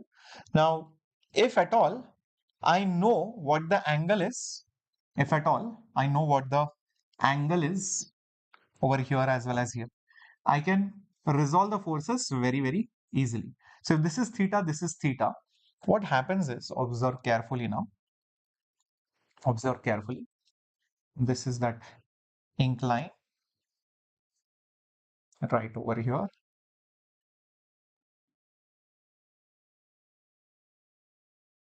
This is that normal. So what you do is show one more dotted line over here. And we know that if this is theta, even this particular thing is theta. I will draw one vertical line over here. I draw one vertical line over here. Now tell me, guys, if this is theta, how much will this angle be? How much will this angle be? Because this is 90 degree. Obviously, won't it be 90 minus theta? If that is so, if this is 90 minus theta, can you think and tell me how much will this particular angle be? Because this is 90 degree, so it will be the complementary of that, which means it should be theta. Same way, again, I can see that this particular angle will be complementary of this. That means it will be 90 minus theta. Again, this is complementary of that. So basically, this will be theta. And again, I can say this is 90 minus theta and so on and so forth. So again, this particular thing will be 90 minus theta. And if I extend this line before over here, sorry, extend this particular line over here, you will again see that this particular angle will be theta. And again, this particular angle will be 90 minus theta. They go alternatively. They basically go alternatively. So usually whenever you have inclined plane problems, preferably divide it into 8 parts, and you will see if one of the angle is known, automatically every set of angle will be known by you. Either it will be theta or the complementary angle of it. Theta or 90 minus theta. This part is clear? Okay. Now this normal will have two components, like you can observe carefully. This normal will obviously have two components. One component will be over here and the other component will be over here. So if I call this as N1, the horizontal component will be N1, sorry, it will be N1 sine theta component because it is far from theta, and this is closer to theta. So it will be N1 cos theta component. Do you guys agree with it? So N1 sine and N1 cos. Same thing can be said for N2 also. Same thing can be said for N2 also. If you draw the free body diagram, split it up, etc., you will notice that this would be N2 sine theta and this would be nothing but N2 cos theta. This would be nothing but N2 cos theta. Got it? Now, why did we split the components? Because I want to keep things simple. Everything horizontal, everything vertical. I don't want angles. I don't want inclinations. I don't want inclined forces. Now that everything is in X or Y, I can say, if you just consider the X direction, what you will notice in the X direction, weight is not even there. It is virtually only in the vertical direction. This and this should cancel. So N1 sine theta will be balanced by N2 sine theta. Sine theta will cancel. So N1 will be equal to N2. N1 will be equal to N2. They will balance each other out. If you look in the Y direction, if you look in the Y direction, the weight is downwards. It will be balanced by this and this component, which means N1 cos theta plus N2 cos theta. N2 cos and N1 cos. But N1 and N2 are equal. So it will be 2 times of N1 cos theta is basically W. W is nothing but mg. So it will be 2 times cos theta multiplied by N1. Therefore, the normal will be mg divided by 2 and cos theta. Therefore, N1 and N2 both are equal. So it will be nothing but mg divided by 2 sec theta. Is that absolutely clear, everyone? How we found this out? Yes. So this is how you solve questions. This is how you solve questions involving free body diagram. Cool? Sir, W is wrong. What is W is wrong?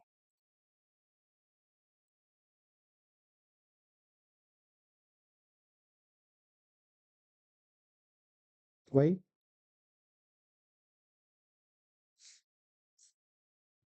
Weight will be mg. What else? Sumesh?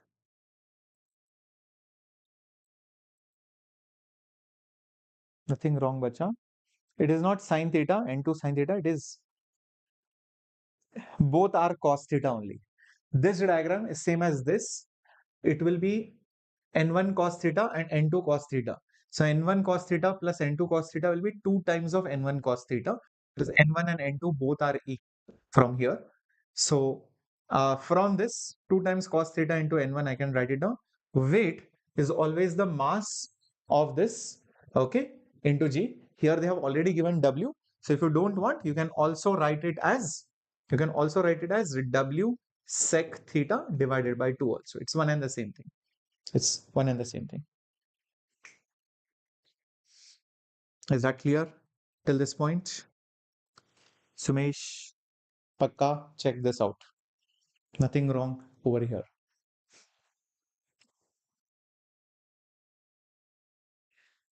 Now, going to the next question. A block of mass m is attached with two strings as shown. Draw the free body diagram of the block. Draw the free body diagram as a of the block. Yes, we'll be taking a break after some time. No, no, no. That is fine. See, this was theta. This was theta. This was theta. So hence this is theta. If this is theta, this is 90 minus theta, this is theta, this is 90 minus theta. Normal is here. So this is N1 cos, this is N1 sine. Cos is always closer. C for close. This is basically far away component. If you give this as the angle of theta, then it will be completely different. Then this will be cos, this will be sine. That's the trick. That's the trick which you need to be very careful about. Okay, a lot of times many students make this mistake: when to take cos, when to take sine. Cos is closer. C for close, C for cos. Sine, you committed a sin by going far. Okay, so I can see that this particular angle is theta. So if I draw a line parallel like this also, two parallel lines intercept, this angle will be equal to this angle over here. And that is how I wrote this as theta. Okay, clear? Sumesh, see where you went wrong. All right. No, Sumesh, it is not N2 sine theta, it is cos theta only. Even for N2, you will notice this angle will be theta, just like this one. This was theta over here. The same thing, diagram, you write it like this. It will be N2 cos theta, and this will be N2 sin theta. Okay. So please redo it. I think you are making that silly mistake again and again. Okay. I think you are thinking this is theta. No, this is not theta. This is theta. Why is this theta? You can again redraw the same thing for N2. It will be exactly mirror image of this. Yes. All right. You're making that silly mistake. Be careful. Now, for this particular problem, there is a block held by two strings. What are the forces? One will be the weight. Mass is m. So weight will be mg. This string tension, this tension will pull this block. If you draw the free body diagram of the string, tension will be here. But the block's free body diagram will be where the tension pulls the block by some tension T1 here. There is another string here. This string pulls this block with another tension T2. I do not like forces at an angle. I do not like forces at an angle. So what will I do? I'll split the forces. Closer is cos, so this will be T2 cos theta. Far away is sine, so this will be T2 sine theta. That's it. I don't have to split any of these. Now, if I write anything in the, let's say, y direction, I'll start with the y direction first. It will be easier. In the y direction, mg force will be balanced by the T2 sine theta force. Therefore, T2 will be mg divided by sine theta. I'll leave it over there. Okay, this is T2. I found one of the forces already, tension 2. If I see in the x direction, left side it is T1 balanced by basically T2 cos theta. But T1 is nothing but mg by sine theta. So therefore, I will say T2 will be nothing but mg by sine theta cos theta. For those who are a little bit interested in trigonometry, can multiply and divide by 2. So it will become 2 sine theta cos theta, which is sine 2 theta. So it will become 2 mg divided by sine 2 theta. That is the value of T2. T1, is this T2? I think, did I write something? Oh, sorry guys, I did a blunder over here. I had to substitute the value of T2. I substituted the value of T1. My bad. So sorry. So sorry. I had to substitute the value of uh, T2 over here. I substituted it here by mistake. So T2 is nothing but mg by sine theta, and this is nothing but cos theta. So this will become mg cot theta. mg cot theta. That is nothing but T1. So T1 is mg cot, and T2 is nothing but mg by sine theta. That's how you find the forces. Is that clear, everyone? So are you getting a hang of how to draw the free body diagram in most of the cases? Yeah. Actually, whatever problems we solved now are actually the questions of equilibrium till now. You will see that there will be problems where it is not in equilibrium as well. So equilibrium problems basically means they are either at rest or in uniform motion So if it is at rest, it is called as static equilibrium. Whereas if it is in uniform motion, basically meaning the velocity is constant but not zero, then it is said to be dynamic equilibrium. In either of the cases, whether it is static or dynamic, the acceleration will be zero. Hence, by Newton's law, the net force on it must be zero. So all the forces balance. So all forces basically balance out each other. So one way of writing it is, the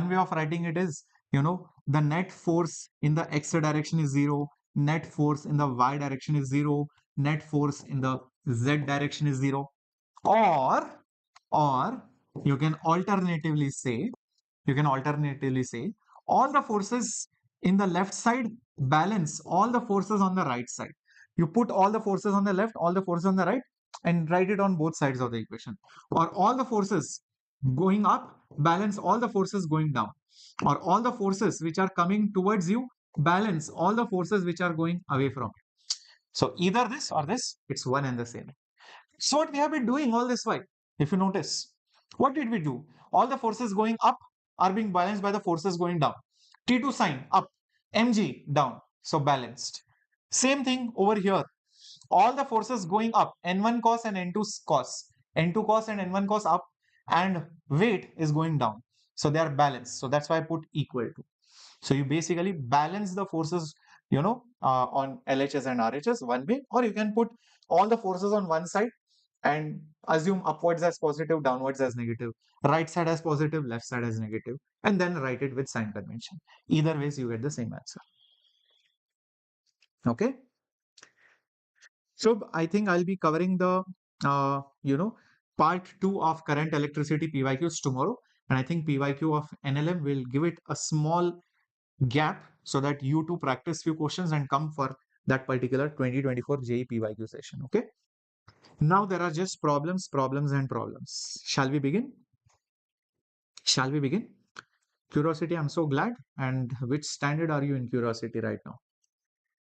An object is in equilibrium under four concurrent forces in the direction as shown in the figure. Find the magnitude of F1 and basically F2. There are four forces as shown over here, concurrent, okay, in equilibrium. And in equilibrium, what happens, guys? All the forces should cancel out each other in every single direction. So first of all, split the 4 Newton force in two directions, one here and one here. This will be 4 cos, because it is closer, 30, which means cos 30 is root 3 by 2, 2 cancels, so 2 root 3 Newton. And this will be 4 sine 30, which means sine 30 being half, it will become 2 Newton. Same way, this F2 will also have a component here. This will be F2 cos 30, which is F2 root 3 by 2. And there will be one component over here, which will be F2 sine 30, because it is away. That means it will be F2 divided by 2. Now let's start. Let's start by probably going in the x direction. Maybe it will be easier. Maybe in the x direction.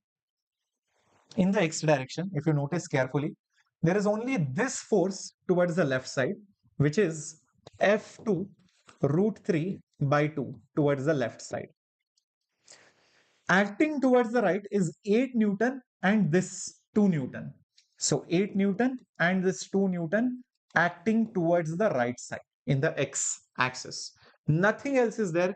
8 plus 2 is basically 10. So guys, F2 will be 2 into 10 divided by root 3. That means 20 by root 3 Newton. That is the value of F2. Is that clear, everyone? Very good. Till this point, I hope it is absolutely clear. Till this point, yeah, great, great. Next, what about F1? What about F1? What will you do? How do you find F1, guys? Think about it. What will you have to do?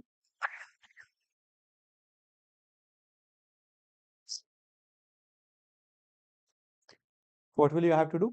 Yes, you have to balance the forces in y direction. Correct. So you'll have to balance the forces in the y direction. So in the y direction, observe what are the forces. One force is this 2 root 3 upwards. So 2 root 3 is upwards, which is the component of 4 Newton. Plus this F1 is also there. Nothing else is up. Down, you have this. Down, you have this, which is F2 divided by 2. So this was acting down. This was acting up. I just need to find F1. So substitute the value of F2 from here. So therefore, 2 root 3 plus F1 is F2. F2 is nothing but 20 by root 3, and this is by 2. So move it on this side. Therefore, F1 will be 2 root 3 minus 10 by root 3. Take LCM. So this will be root 3 below. Root 3 into root 3 will be 3 minus 10, right? So this will be nothing but 6. 6 minus 10 is 4, negative 4 by root 3 Newton. That will be the answer. Now, the value of F1 came out to be negative. What does this mean? What does this mean? The direction which is shown is wrong. Actually, F1 is not up, F1 is downwards. So that is the significance of this. That is the significance of this negative sign. So minus 4 by root 3 and 20 by root 3. Yes, that is the answer. Absolutely. Perfect. Let's move to the next question, my dear students, coming up on your screen, and here it is. One end of a string 0.5 meters long is fixed to a point and other end is fastened to a small object of weight 8 Newton. The object is pulled aside by horizontal force F until 0.3 meters from the vertical through A. Find the magnitude of the tension in the string and the force. Okay. So basically some dimensions are given. The object is pulled aside by horizontal force until it is 0.3 meters. The end of the string, which is 0.5 meters long, this is actually supposed to be 0.5 meters long. Okay, you are pulling this till this point is 0.3 meters away from this side. It is 0.3 meters from the vertical through A. Okay. Now, question is find the tension in the string as well as that force. First of all, I think we should find how much is this particular angle. Let me find it out. I can say this is a right angle triangle. This is adjacent side. This is hypotenuse. So cos theta will be the most favorable ratio, which is 0.3 divided by 0.5, which is 3 by 5. This happens when theta is how much, guys? Theta is nothing but 53 degrees. So hence this theta is 53 degrees. We got that. Now it will be easier for me to solve. See, this tension will have one component here and one component here. The closer one is always cos. So this is T cos and this is nothing but T sine because it is far away. If you look at the y direction, in the vertical direction, T sine is up, is being balanced by downward force of 8 Newton. So T sine 53 is 8. Sine of 53 is nothing but 4 divided by 5. 4 cancels with 8 two times. So therefore, tension is nothing but 2 5s are 10 Newton. So we found the answer for T. We found the answer for the tension in the string. But another part is there where you have to find the force F also. So now you balance the forces in the x direction. T cos theta is basically F. T cos is here, F is there. Tension is basically 10. I have to write cos of 53 is basically F. What is cos 53? Cos 53 is basically 3 by 5. So 5 goes with 10 two times. So F is nothing but 2 3 is a 6. So 6 Newton. That is the answer. So 10 Newton and 6 Newton. 10 Newton and 6 Newton is the correct answer. Got it, my dear warriors? Cool. Everyone? Yeah. Yeah. Awesome. Awesome. Yep. Very good. Very good. Great. Great. No, previous question is fine, Tirupati. Nothing wrong in that. We got the correct answers only. Yeah. So this is 2 root 3. I think, oh, I took 10 root 3 here and 2 root 3 here. So sorry. I should have put this first and this first. Yeah. I should have put 20 by 2 is basically 10 by root 3 minus 2 root 3. LCM will be root 3. So this will be 10 minus 2 into 3. 6. 10 minus 6 is 4. So 4 by root 3. So direction wise, this is fine only. Nothing wrong. Yeah. Thank you for pointing it out. Yeah. Moving on to the next question. This is there in HC Varma. Wow. There is a block of certain mass which is pulled on a smooth table by string making an angle to the horizontal as shown. The acceleration is A. Find the force applied by the string and the table on the block. Already they have given the acceleration. Already they have given for the value of acceleration. We'll do this question and then we'll have a break. So the acceleration of the block is already given to be A. What are the different forces acting on that block? One will be its own weight, which is mg. Apart from that, there will be a normal force like this. Clearly mentioned smooth, meaning no friction. So there will be one additional force of tension over here. These are the only forces, nothing else apart from it. But I do not like that tension force because it is at an angle. It is at an angle. So I rather split it up here and here. The one which is close to theta will be T cos. The away will be T sine theta. Perfect. Now, if you write the equations in the x direction, it's only one force, but it is not balanced. This is in motion. This is the effect.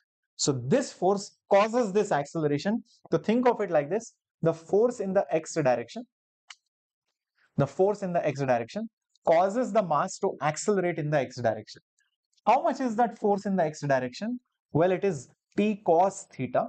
How much is that acceleration? It is itself A.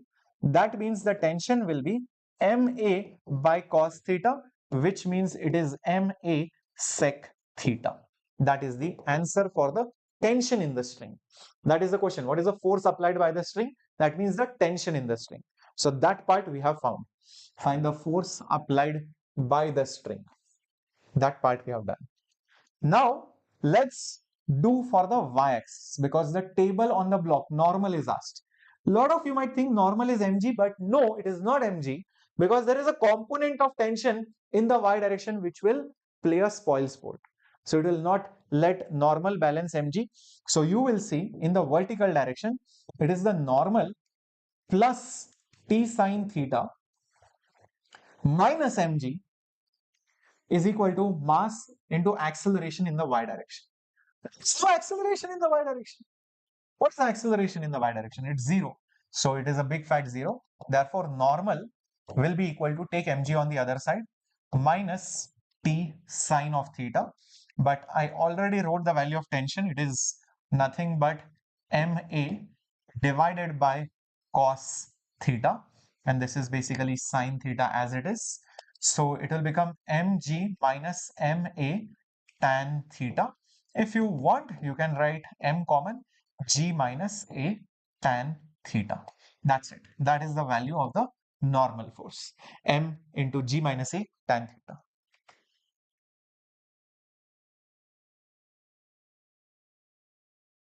Is that clear, everyone, till this point? Yep. Very good. Very good. Awesome. Hi, Sri Vidya.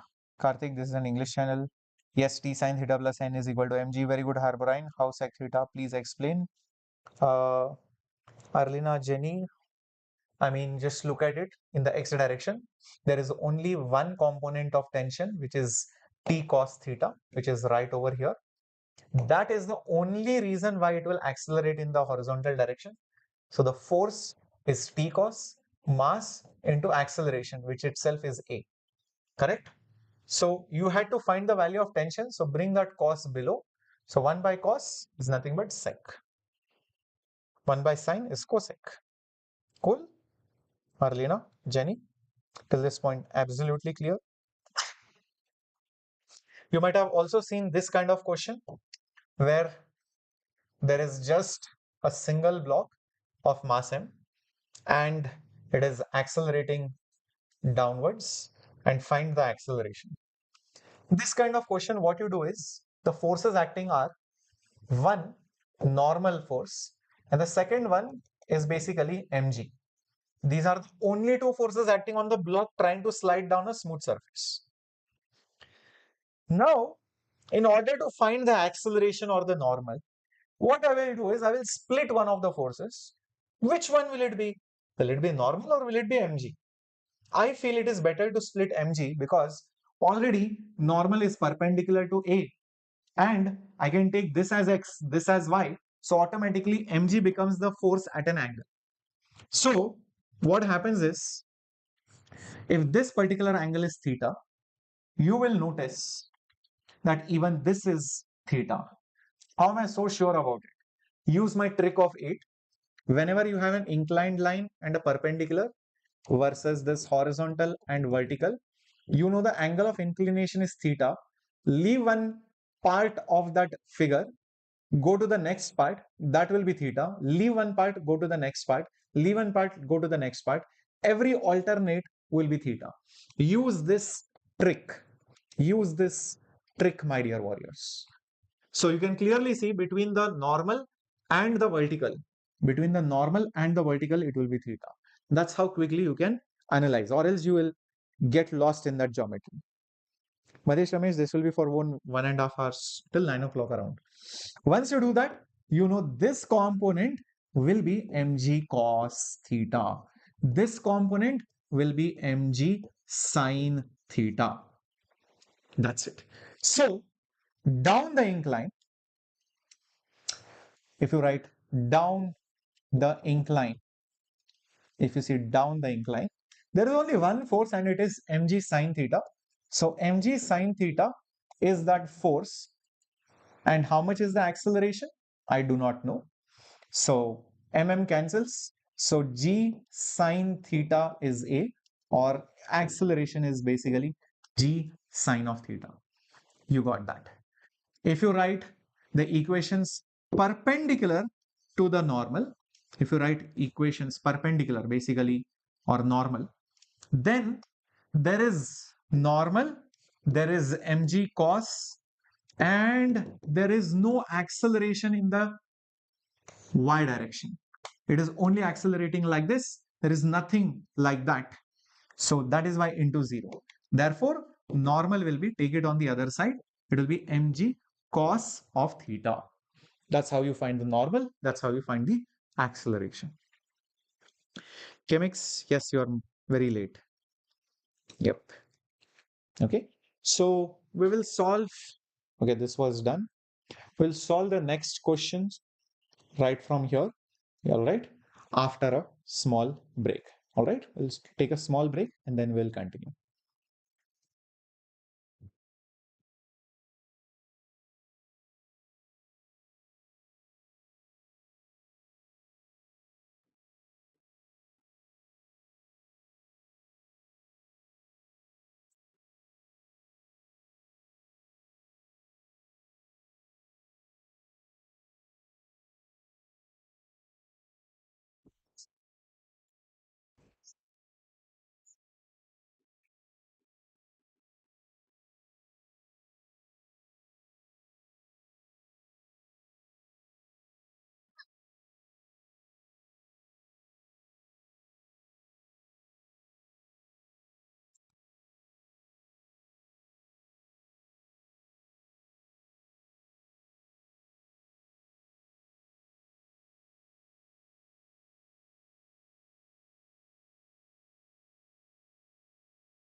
All right, my dear warriors, my dear lands, I hope I'm audible, visible. Hi, Indian artist, SSCN. Hello, Siddharth. I'm starting my J preparation. I'll watch all your videos. Can I be able to clear J means? Definitely, Siddharth. Better late than never, and definitely you can uh, cover it up. Yes. Sakti, timetable for road series physics, very difficult to give because every week things change, but every week 1 to 2 chapters. And uh, uh, like I said, next 1 2 weeks we'll be completing circular motion, work power, energy, etc. Uh, and then we'll be going on to magnetic effects of current. Then we will do center of mass collisions, uh, rotation, and then we'll be coming back to electromagnetic induction and all of that. Okay, that's what it is. Aditya, to become a teacher in Vedantu, yeah, first of all, clear JEE. Uh, Obviously, be from a great college, have the passion for teaching, have the passion for the subject, and whenever opportunities open up, it will come up on LinkedIn or on our page. Apply it. That's how you become a teacher. Yeah. Yes, crazy edits. I hope to complete it today. Uh, Hopefully.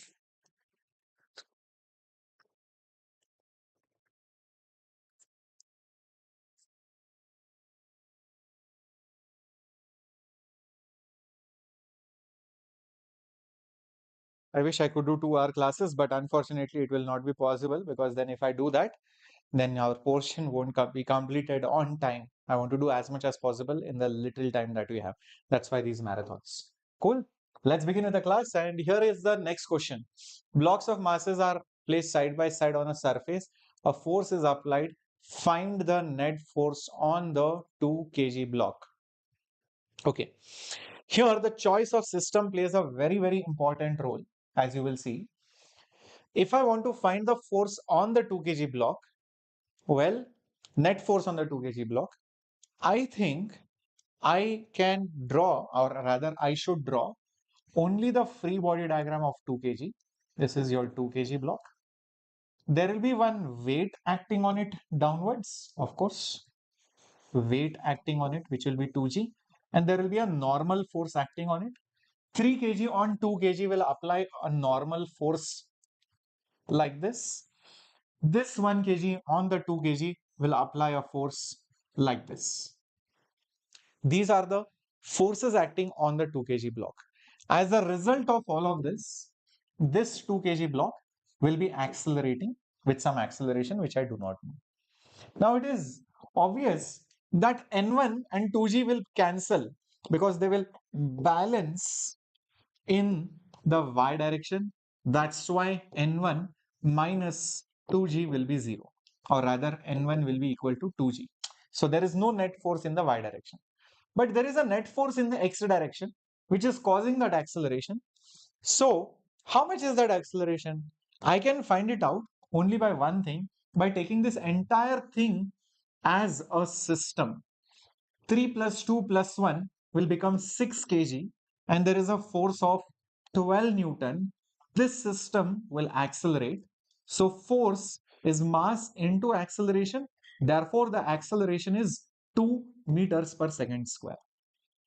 Once I get the value of A, I will use it over here, and I will say that in the x direction, the net force is mass into acceleration.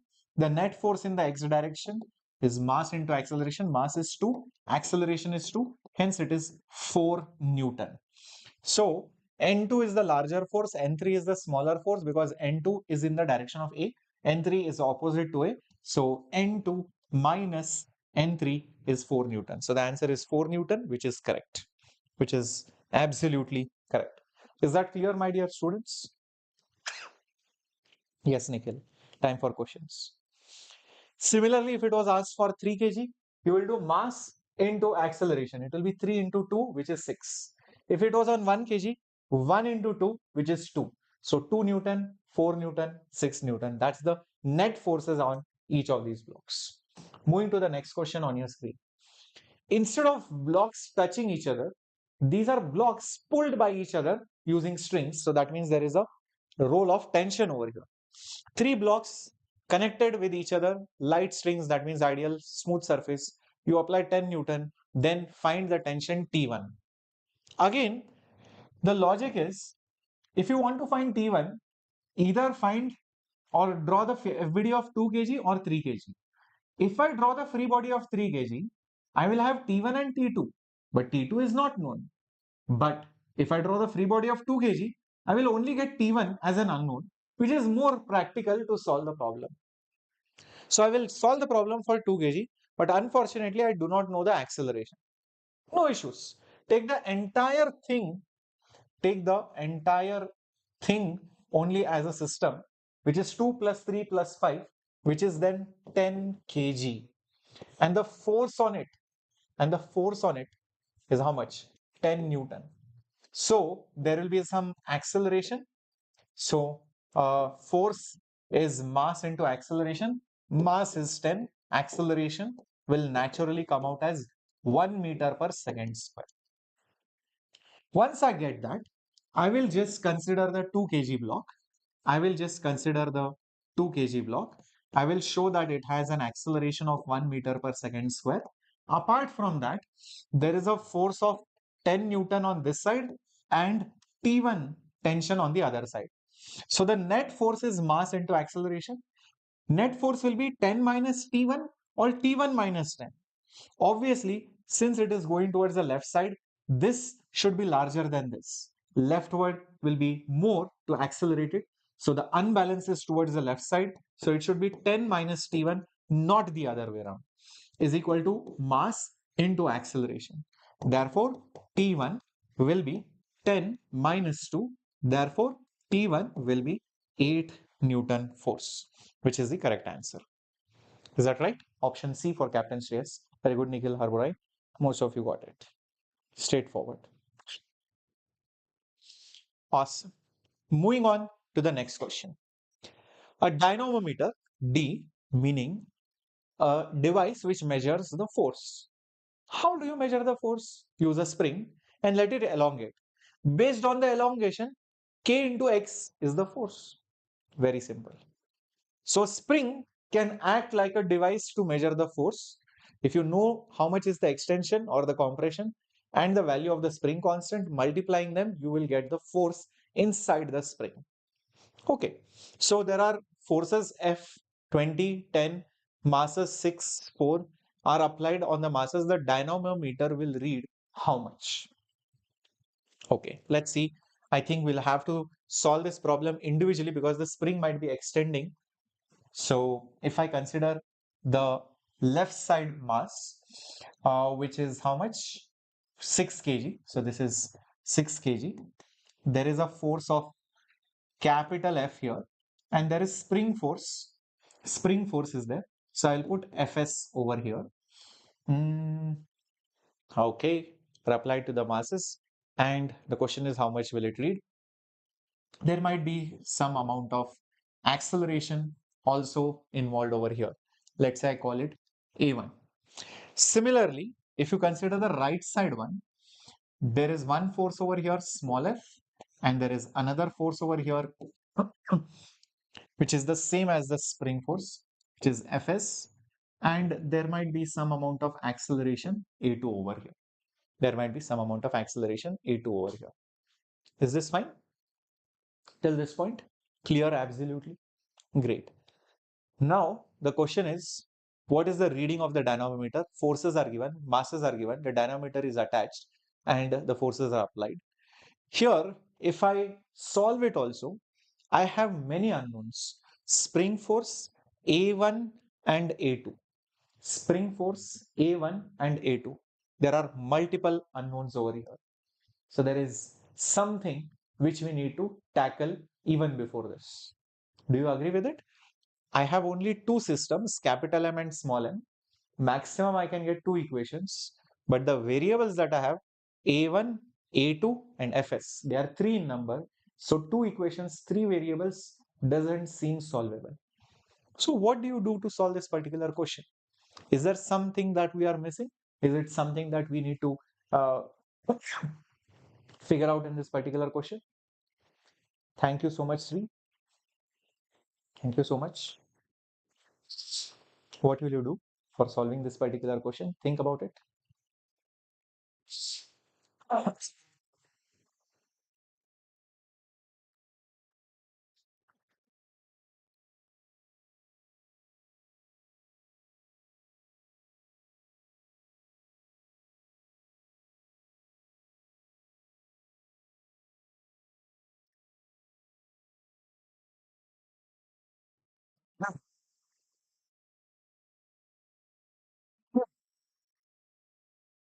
So guys, if you write the equation for this, let's say what do you get? You will get F minus Fs is equal to mass, which is 6, into the acceleration. Okay, that's what you will get. If you write the equation for this, by the way, over here, one small thing, this F, capital F is basically 20. For the other mass, 10 minus Fs, 10 minus small f is 10, okay, 10 minus Fs is smaller mass, which is 4 multiplied by A2. Interesting. I want to find Fs. I don't want A1 and A2. Maybe something else I need to do over here. How about adding both of them? How about basically adding both of them, right? So what we can do is basically we can just write it over here. We'll just add them both over here. So this will be 20 plus 10, which is basically 30, minus 2Fs is basically 6, what do you say, A1 plus 4 times of A2. 6A1 plus 4 times of A2. Now, what is the value of A1 and A2 over here? Is it given to us? Is it given to us? No. If it is not given to us, we will not be able to solve that particular problem. Will not be able to solve that particular problem. Do you understand that? Yes. If A1 and A2 is not given to us, then without it, can we solve that particular question? Think about it. No, right? Getting my point? Yep. Everybody till this point clear? Yep. We do not know what the values of these accelerations are, because these accelerations will continuously be changing at every given instant, because the spring force itself will be changing. So unless I know A1 and A2, we won't be able to solve the question. Okay, so I think there is something which is missing in this particular question, which is specifically A1 and A2 values. If that was given to me, definitely I would be able to solve this. Is that clear till this point? Everybody will with me? Cool. It will depend. At different times, these accelerations will be different. So these A1 and A2 are not known. Only when I know this, I can find Fs. So I think the diagram was incomplete. Without the diagram, we'll not be able to solve it. Let's go to the next one. A system is shown in the figure. All surfaces are smooth. By the way, just one simple thing. For example, if they give you, for example, they had given to you what the accelerations are. Let's say they had told, listen, this acceleration is, I don't know, chumma, I'm saying 1 meter per second square, or let's say it is 2 meters per second square. And let's say they tell you, listen, this particular acceleration is 1 meter per second square. Then you would be able to solve if it was given to you. So then you would be like, this is 6 into 2 plus 4 into 1. So 6 2s are 12. 12 plus 4 is basically 16. So basically take 16 over here. So 30 minus 16 is 2 times of Fs. So 30 minus 16 is basically 14 is 2 times of Fs. So Fs will be then 7 Newton. Okay. Right now, we cannot solve the problem because it is not at all given to me. It is not at all given to me. Else, this is how you will solve it. Perfect. Moving on to the next question coming up on your screen. In order to solve this particular question, I will make you solve another question coming up over here. This is another standard question which everybody must know. There is a mass suspended here. There is a string. There is a pulley. That pulley is being held over here by the roof, and another mass is suspended over here. This is mass 1. This is mass number 2. Let's say mass 2 is more. So what will happen? The system will start going up and down. Heavier will go up. Sorry, heavier will go down, and the lighter one will go up. If it is going up with A, this will come down with the same acceleration. I want to find the acceleration and the tension in the row. So how do I do that question? So let's solve this. I want to find the acceleration tension in the row. So what I will do, if I draw the free body diagram of this particular mass, there will be one tension here, there will be one mass over here, m2g here and tension over here. Is that right? That is what it is. Yeah. Sir, if we can find the value of A2, sir, then we can find the spring force and we can complete the question, sir. Yes. If either A2 or A1 were given, we would be able to solve the question. But if it is not given, we cannot solve the question. That's how it is. Yeah. Okay. Now, these are the only forces acting on this particular mass M2. Similarly, on this particular mass, there is one force which is M1G and the other force which is basically T. Why T? Because the same string is connected to the masses. Correct? Now, if you write any equation for M1, how will it look? Observe. Mass number 1 is going up. So the net force should be up. So tension should be positive, M1G will be negative. Tension is helping the motion, M1G is against the motion. So this is the net force is equal to mass into acceleration. Similarly, if you write any equation for mass number 2, how will that look? Well, mass number 2 is going down. So downward forces will be positive, upward forces will be negative, because it is that force which is helping the acceleration which will be positive. So M2G will be positive, tension will be against it. So that will be mass. This was M1, this is M2, mass into acceleration.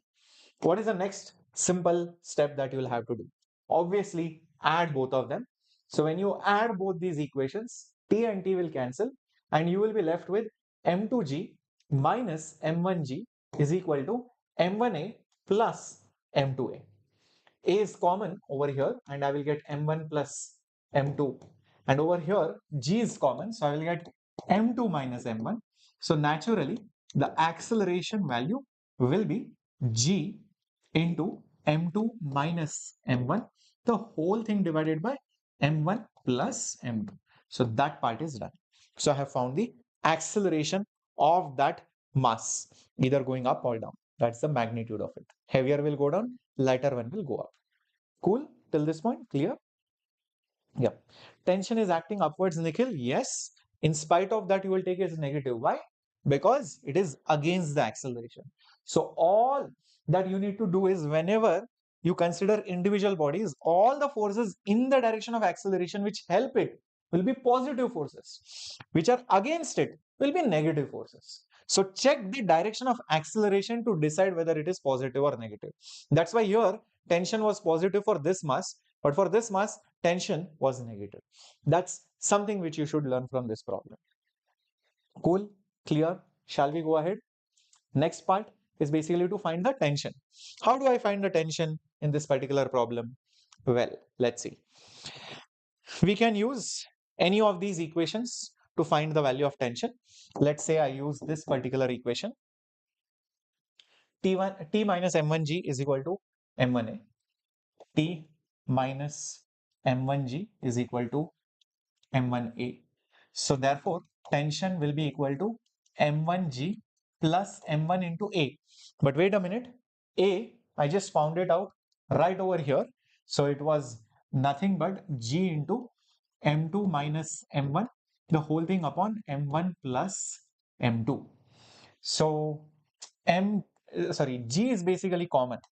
G is basically common everywhere. So let me take G common everywhere. And what I'm left with, in fact, even M1 is also common. You can see M1 is also common. So 1 plus M2 minus M1 upon M1 plus M2. Okay, so we have to take LCM basically. It will be M1 plus M2 below. Right? Is that right? Yeah. So we'll have M1 plus M2 plus M2 minus M1 on the top over here. M1 will cancel. It will become basically 2 times of M2. The whole thing upon M1 plus M2. The outside thing always remain as it is, which is GM1. So it will become 2 M1 M2G the whole thing divided by m1 plus m2. So that is the value of tension. That is the value of tension. I'm very good, Kathir. Yep. If they are stationary, then tension will be equal to mg, and then there is no fun in it. Tension is mg, tension is mg. So somebody is holding it. That's all. That's the value of tension. Simple, understood? Okay. Now there could be an additional level question in this, and they might ask you, what is the reaction on the pulley? What is the reaction on pulley by the roof? So in such case, if you draw the free body diagram of that particular pulley mass system which is supported from the roof, the forces on the pulley will look like this. There will be tension on this side of the string like this. The string is wrapped around it. The string is pulling that pulley down like this. And another tension here. Assuming a light pulley, no weight, so you can ignore it, else the weight will also come. And the roof will be supporting it with a normal reaction. That's it. That's the complete free body diagram. And this entire system is basically at rest. So all the forces must balance each other. Therefore, normal will be T plus T, which means 2T. Wait a minute. I just figured out the value of tension. It is this whole value. Hence, it will be 2 into 2 times m1 m2 g, whole thing divided by m1 plus m2. Hence, it will be 4 times m1 m2 into g, the upon m1 plus m2. That's the reaction by the roof on the pulley. Yep. What is the direction of tension if they were stationary? Depends on which part of the system are you considering. Yep. If you're considering, doesn't matter whether it is stationary or not. Imagine if this mass was at rest, this is the string. If you're holding it, tension will still always be away from the string element, whichever part you consider. If you show this part of the system, on this, the tension will be here, always away from the string, away from the string. That's how the tension will act. Is that clear? Whether stationary or at rest or in motion, always away from the element that you have considered. Is that clear? Yep. Awesome. Awesome. Now here, what is the catch is that we have assumed that this particular pulley is nothing but light. If it was not light, then there will be one additional weight term which would have come plus W, plus W, plus W, etc. That's the additional term which would have come had it not been a light pulley. It is fine, bacha. Nothing is wrong. Moving on to the next question coming up on your screen. In the system shown figure, all surfaces are smooth. Find the tension in the string. All right. Instead of one hanging this way and one hanging this way, one going up, one going down, it's going like this. You leave the system, one goes down, it pulls the string pulls this block on the top, the system goes like this. So the question is, what is the tension in that string? All right. So let's solve. First of all, what are the forces acting on each of these blocks? 4 kg will have its own weight, so it will be 4g. Another thing will be the tension in the string over here, and it is accelerating downwards. So I'll show the effect also. Next, for this 2 kg block, its own weight 2g is here. There will be one normal force here, and there is only one singular tension here. There is no friction as such, but it is also having the same acceleration, because as much as this goes down, this goes towards the right. So let's start writing down the equations. For the 2 kg block, the tension is the only force, singular, which causes the mass to accelerate by a. So basically T is equal to 2a in the x direction. If you look at this block, the acceleration is down. So 4g helps in the acceleration. Tension acts against it. So therefore, 4g minus tension is the mass multiplied by acceleration. This is the net force. This is mass. This is acceleration. So what is T? We just figured it out right over here. It is basically 2a. So this will become 4a over here. So 4g will become 2a plus 4a, which is 6a. So g is basically 10, guys.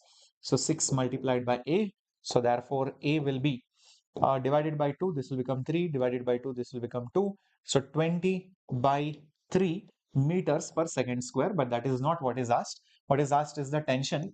So tension will be 2 multiplied by acceleration, which is 20 by 3. So it will be 40 by 3 Newton. That's the value of the tension. Is that okay, everyone? Cool. So the value of the tension is 40 by 3. Acceleration was 20 by 3 meters per second square. So always start with free body diagram, identify the bodies, never ever forget to show the effects, which is the acceleration, split the forces if required, write as many equations as you need, and then solve the problem. Yeah. Okay. Harish, target is to complete at least 70 to 80% by, September to October. That is the target. Moving on to the next question on your screen. Here it is. In the system, the acceleration of 1 kg mass and the tension in the string connecting A and B is. You know what? This diagram looks as if that C is 3 kg. Okay. You take this string. There is a pulley over here, no doubt. Over here. Combine this 3 and 1 kg into single mass, it will just become 4 kg mass. And this system we have already seen. What is the acceleration? What is the acceleration? This 4 kg will go down, this 3 kg will basically go up. We have solved this problem. This acceleration was g into m2 minus m1. That means bigger mass minus smaller mass upon bigger mass plus the smaller mass, which is basically 3. So 4 minus 3 is 1, 4 plus 3 is 7. So it will be basically g by 7. So acceleration is g by 7.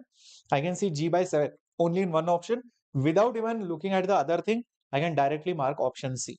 But say for example, there were 2 or 3 options with g by 7. Then it can be confusing. You cannot select anything. You cannot blacklist anything. So what you will do in that case? Well, the next part is string connecting A and B. This is that string. Just consider the free body diagram of 1 kg. There is a tension over here. Why the tension is here? Because I am showing this block's FBD. So understand, this plus the block is my system. If you see this string, away from the string will be up, towards the string will be down. Tension always acts away from the string. So that's why tension is here. Some people think tension is below. No, tension always pulls that element. So I'm considering that knot which is there on that block. So if you consider that, tension is here. Obviously, I can't draw the free body diagram of the string. It's useless. The weight is 1g down, and the acceleration, of course, is upwards. How much is the acceleration? G by 7. Oh, sorry, not upwards, my bad, downwards. It is basically G by 7. If it is accelerating downwards, anything down will be positive. So 1g minus t is equal to mass into acceleration. So therefore tension will be 1g minus g by 7, basically g minus g by 7 is 6g by 7. That's the value of the tension. 6g by 7 is there in option C itself. Exactly what we were expecting it to be. Cool. Is that clear? Understood? Very nice. Very nice, my dear students. Let's move to the next question coming up on your screen. Here is the next question. The block shown in the figure has a mass m and descends down with some acceleration. The mass of the string below the point A is m. Find the tension of the string at the point A at the lower end. Okay, observe. The block is as shown in the figure, that has capital mass and it goes down with an acceleration. The mass of the string below the point A, that means they are saying this much mass is basically small m. Find the tension in the string. Basically, they are asking you in this part of the string, what is the tension? Guys, this entire thing is clearly mentioned that it is going down with some acceleration A. So just consider this particular part as my system and let me draw the free body diagram. Already tension is there. Tension I have shown. The only extra thing that will come is the weight, but this will be the total weight. So it will be m plus small m into G. M plus small m into G. Is that correct? Now, since it is going down, downward forces will be positive, upward will be negative. So hence I will say m plus m into G minus T is equal to the entire thing is accelerating with the same acceleration. So therefore, tension, take it on the other side, bring this over here. It will be m plus m into G minus m plus m into A. So it will be m plus m common and I will have G minus A. So that's the value of the tension. M plus m into G minus A. Is that clear? Tony Stark, please solve questions. DPP, number one, your textbook. Number three, your problem book. DPP, either your coaching gives, I am giving. You should have a lot of DPPs. DPPs are a must. And if you see how toppers study is class duration might be 3 hours, but their practice duration is at least 3 hours. So that's when you get a really good percentile. So if you study a chapter, watch lectures, PYQ, whatever, you should have minimum 1:1 ratio. Ideally, you should go 1:2. If you watch for 1 hour, you should practice for 2 hours. Not reading theory or making notes. I'm saying practicing questions, bare minimum.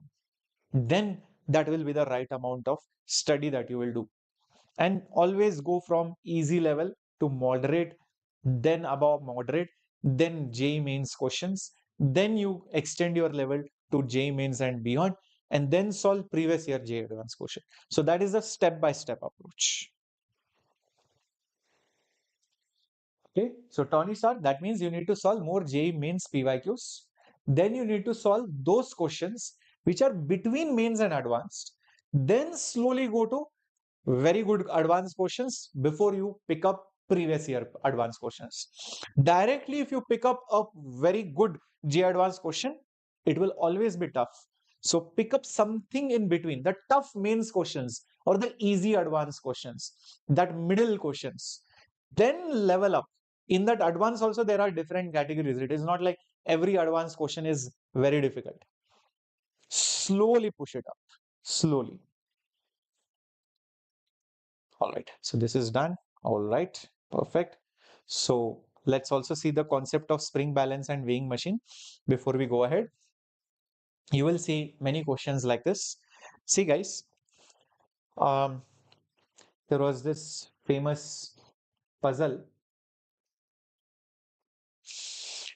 Um, spring balance measures mass or does it measure weight? Everybody might have seen a spring balance. There are some markings on it. There is some needle maybe somewhere over here, which might go up and down. There is a hook. There is a point which you connect to the roof or hold it, and you attach whatever mass you want to measure over here. Is that right? This is your spring balance. What does it exactly measure? Similarly, if you take a weighing machine, you might have seen that there are markings on it and there might be a needle. You put a mass on that particular weighing machine. So this could be your oops, weighing machine, something like this, kept on the ground. You have kept a block over it. And then there is this another device where you have some mass over here and then another mass over here. And then you have these weights which you know, and you keep it over here. And then you compare it and you see whether the beam balance exactly stays horizontal or not.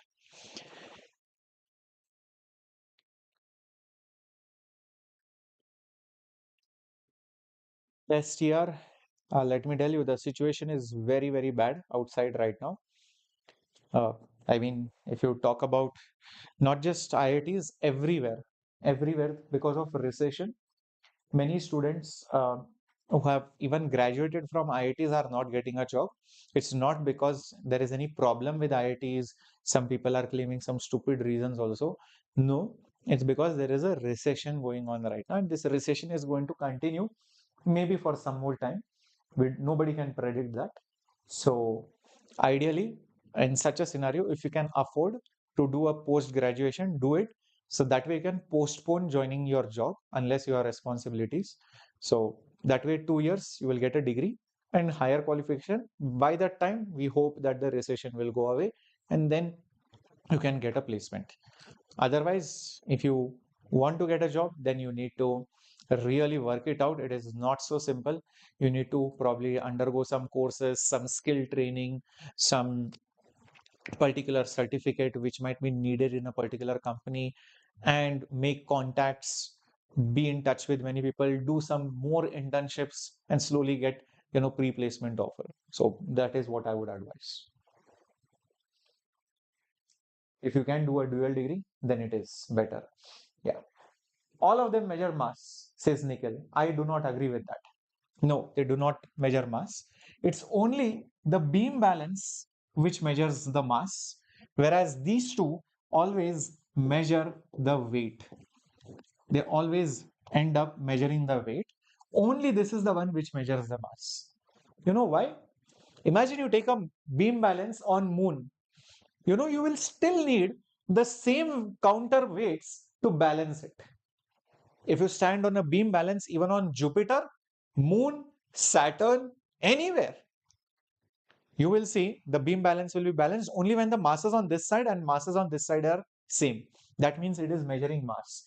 But a weighing machine or a spring balance will change its reading, because what it ends up measuring is indirectly the gravitational force which it experiences by the mass which is being hung or being kept on it. So on Earth, the moon, the gravity changes. So the gravitational force changes. So the weight changes. So the reading will be affected by G. Is that absolutely clear? Yeah, yeah. I said weight is mass in English language, but today is physics, Nikki. I know it is very misleading, right? Often. So in that English, not like that English which I'm talking right now, but day-to-day life, colloquial language, we say, hey, what's your weight? Nobody says in Newton. First of all, half the people who have not taken science may not even understand what is a Newton. So that is why we do not do that. Is that clear, Nikhil, Arora, and Tony? Awesome, awesome. So what happens is, for a spring balance, think of it as if there is a spring and there is a needle over here and there is that hook, right? And there is some mass which is attached. So what happens is, uh, this mass will experience some weight, which will be basically mg. There will be some tension. That tension will also be the spring force. The tension will also be the spring force. So what will happen is that mg will be equal to T, which will be equal to the spring force. So that will be the reading of the spring balance. That will be the reading of the spring balance. Now what happens is, for example, if the mass is example 6 kg, then your spring balance force, which will be 6g, it will be 60 Newton. But this is the force in the spring, but the reading shown will be basically 6 kg weight.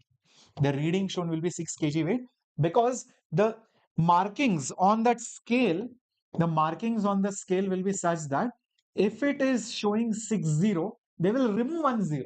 They would have calibrated to show the reading on Earth. So, it will show 6 kg weight. Actually, it is measuring the force. You think internally there is 6 into 0, basically, sorry, 6 into 10, which is 60 Newton.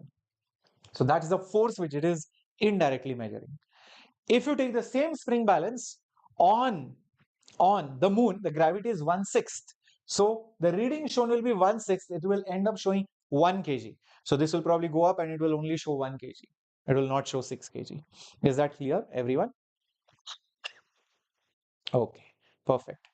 Now, same thing applies for weighing machine also, guys. So if you have a weighing machine and you have kept some mass on it, what does the weighing machine exactly measure?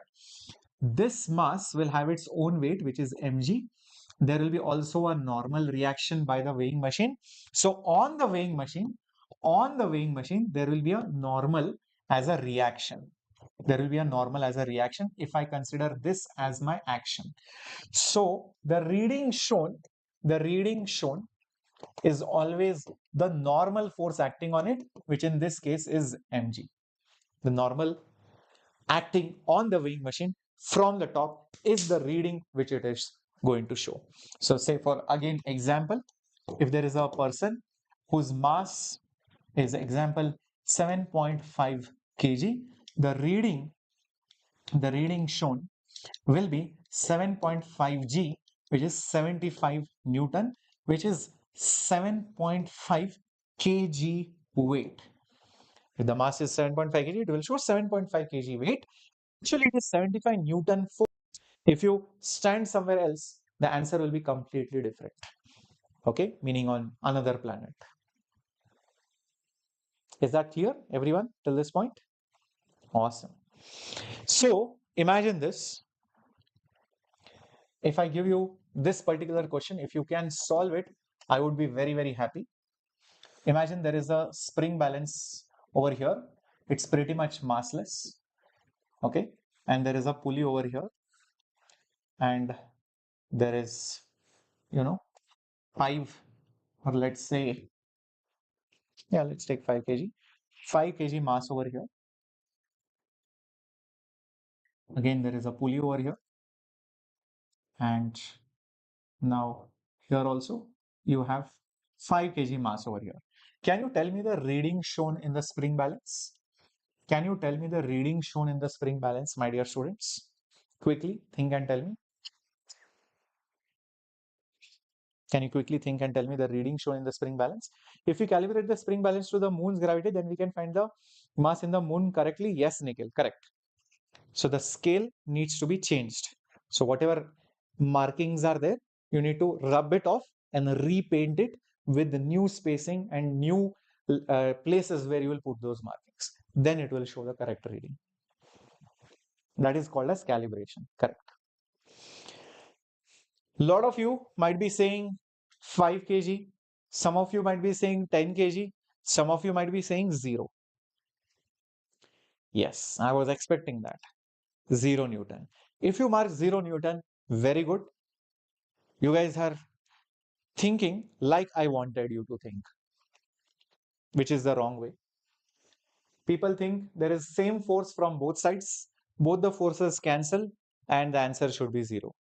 Guys, remember one thing. Spring balance never ever measures the net force.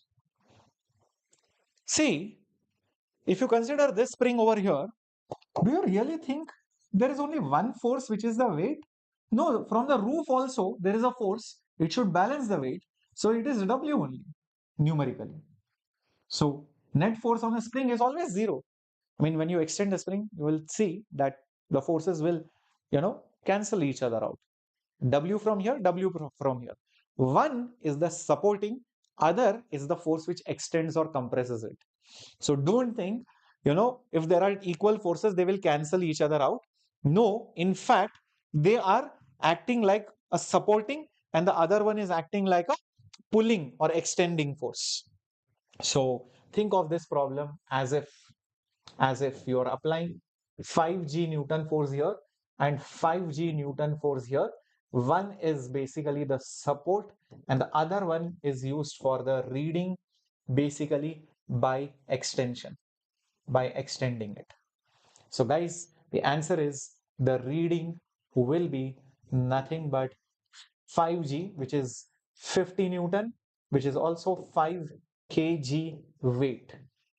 5 kg weight. That is the answer. It is not 100.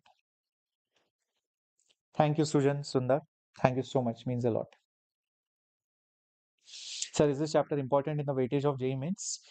SRL Devesh, no, this is not at all an important chapter, weightage wise.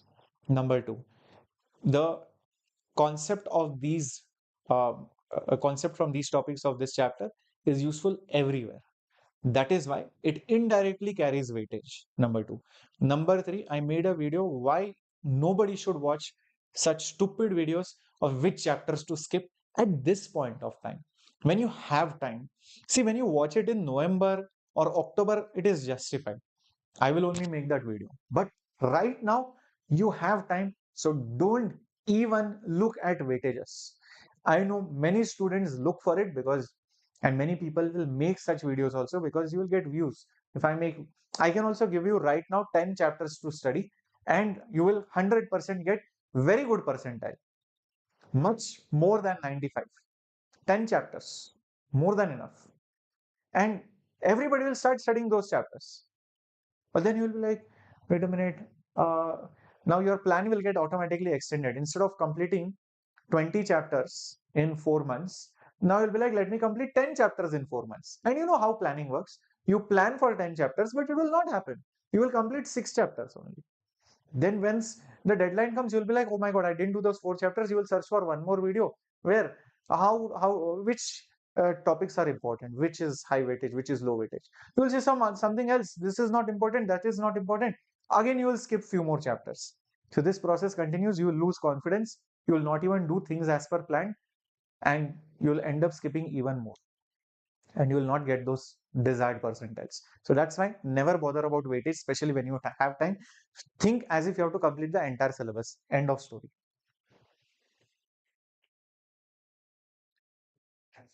Now I have a very tricky question. If you guys answer this 100%, you will get 99 percentile and above. I will make this 15 kg. Can you now tell me the reading in the spring balance? If you give me the answer, 100% you will get 99 percentile in physics at least. You might be thinking, sir, now it is very simple. I'll take 5 and 15. I'll subtract the two. 10 kg. That is the answer. Isn't that so? Hmm? The problem is, it will no longer be at rest. This will go down. This will go up. This problem is like saying there is now a pulley which is here. There is a mass which is 15. There is another mass which is 5. This is going up. This is going down. So guys, now the reading shown over here will be the tension. So the reading which you want in this string here, anyways the spring is light, will be basically the tension in this particular string. That's all. So just find that tension in this string. How do you find the tension? I just gave you the formula. So the reading will be the tension. It will be 2 m1 m2 divided by m1 plus m2 into g. We just did it some time back. Mass number 1, 5. Mass number 2, 15 divided by 5 plus 15 into g. Okay, so 2 into 15 5s are 75. 15 plus 5, 20 into g. 2 goes with 20 10 times. So this will be 7.5 g, which is 75 Newton, or you can say 7.5 kg weight. It is neither 5 nor 15 nor their average, nor their difference. It is something else only. It is 7.5 kg weight. That's how you solve the problem. So understand the concept. That's it. There was this another interesting question where there is a Pandu whose mass is 60 kg. He's he's standing is standing on a what happened?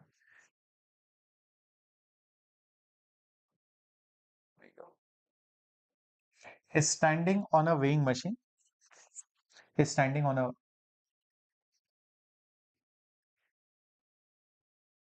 is standing on a weighing machine, and this particular platform, this particular platform which is there, that itself is 40 kg example, and this person is holding a string which holds that platform like this. Question is, what is the reading? Question is, what is the reading shown? Very, very interesting question, guys, if you notice. Very, very interesting question. How do you solve even such a question, right? Such an interesting question. It's completely about how you show the free body diagram. Now, first of all, luckily, this platform is at rest. If the platform is moving, then another headache. Oh, let's take that headache then. Let's make this platform such that this person, as he pulls this platform, accelerates up with example 2 meters per second square. That will create even more headache. Okay. So let's think about whose FBD I will draw, whose FBD I will not. Pandu, weighing machine, the platform, all together are moving up. So how about considering the Pandu plus the platform, entire thing as one system? 60 platform has a mass of 40. So it will be basically 100 kg. It will be basically how much? 100 kg. It is Pandu plus that machine plus that platform plus basically that platform. So that is 100 kg. So the mass will be 100 g downwards, and there will be another mass, sorry, another tension over here. See, Pandu is being pulled by the tension here, platform is being pulled by the tension here. So technically there are two tensions, T over here and T over here. And this whole thing is accelerating at 2 meters per second square. So definitely T plus T minus 100g is equal to mass, which is 100 multiplied by acceleration. Therefore, 2T is equal to 200 plus 100 into G, which is basically 10. So that is 1000. 1000 plus 200 is 1200. So tension will be 600 Newton. So we got the tension in the rope. Till this point, is it clear? Absolutely. Till this point, is it clear? Absolutely. Very good. But that's not the end of the story. What we need to also do is we need to find the reading shown by the weighing machine. Weighing machine measures the normal acting on it. So let me see what is the free body diagram of only our amazing Pandu. Our amazing Pandu experiences these forces. One, he's pulling the rope down. So the rope will pull him up by the same force of tension. His own weight is there down, which is 60g, and there will be a normal force by the weighing machine.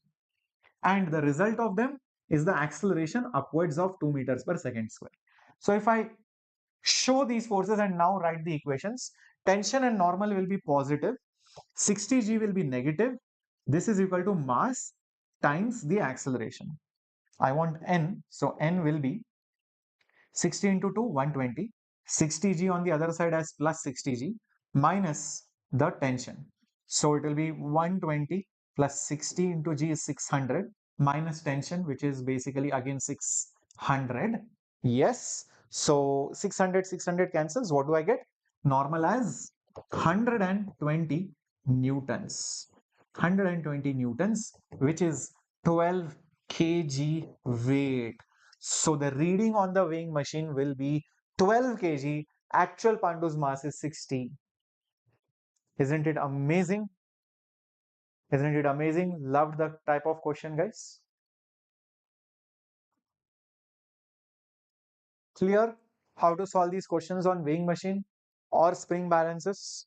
Give me a thumbs up, then we'll go ahead. Give me a thumbs up, then we will go ahead. Hi Nagireddy, Chelraja.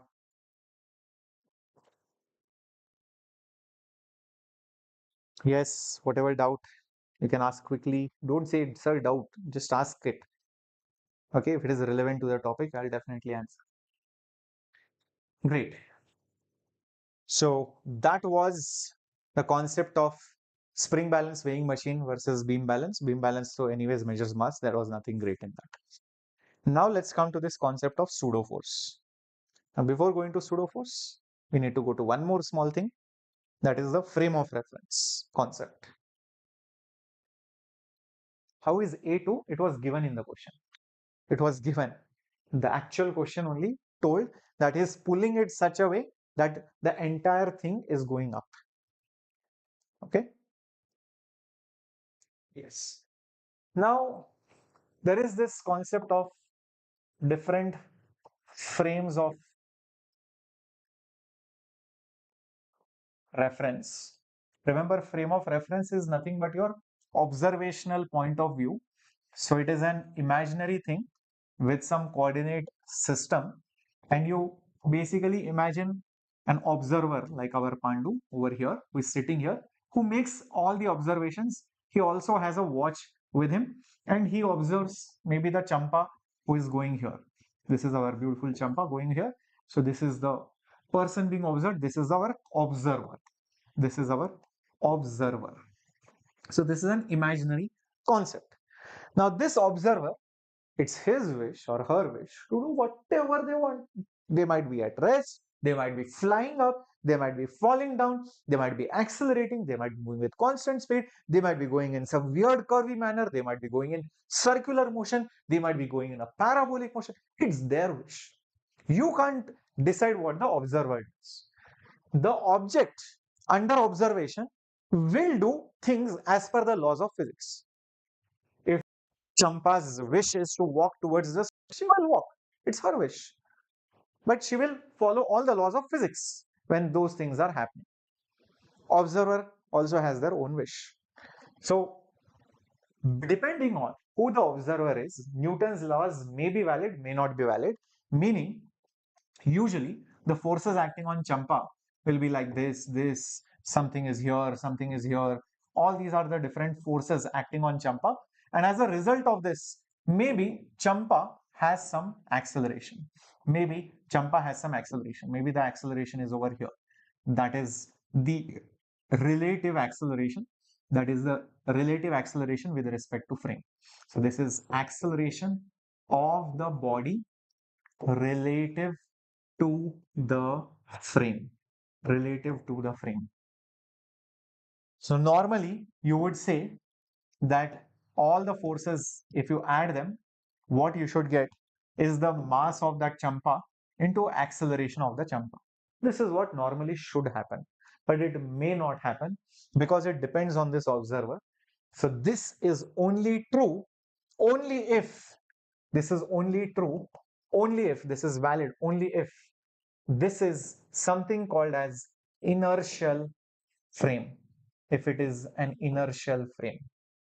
But if it is a non-inertial frame, you will see that this net force will not be equal to m into a.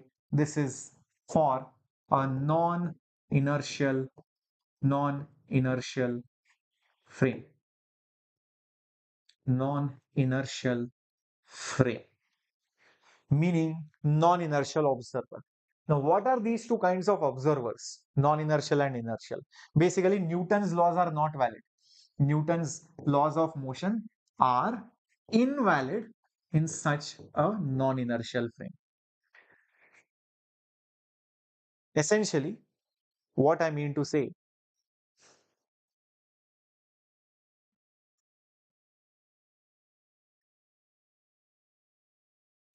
all those frames of references, all those frames of references, which basically move, which basically move uniformly, which basically move uniformly, they are said to be inertial frames.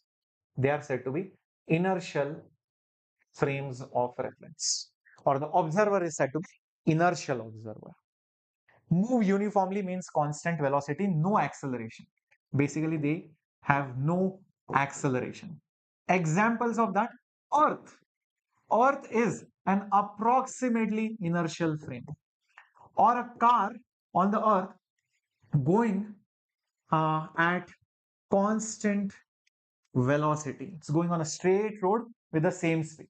It's an inertial frame.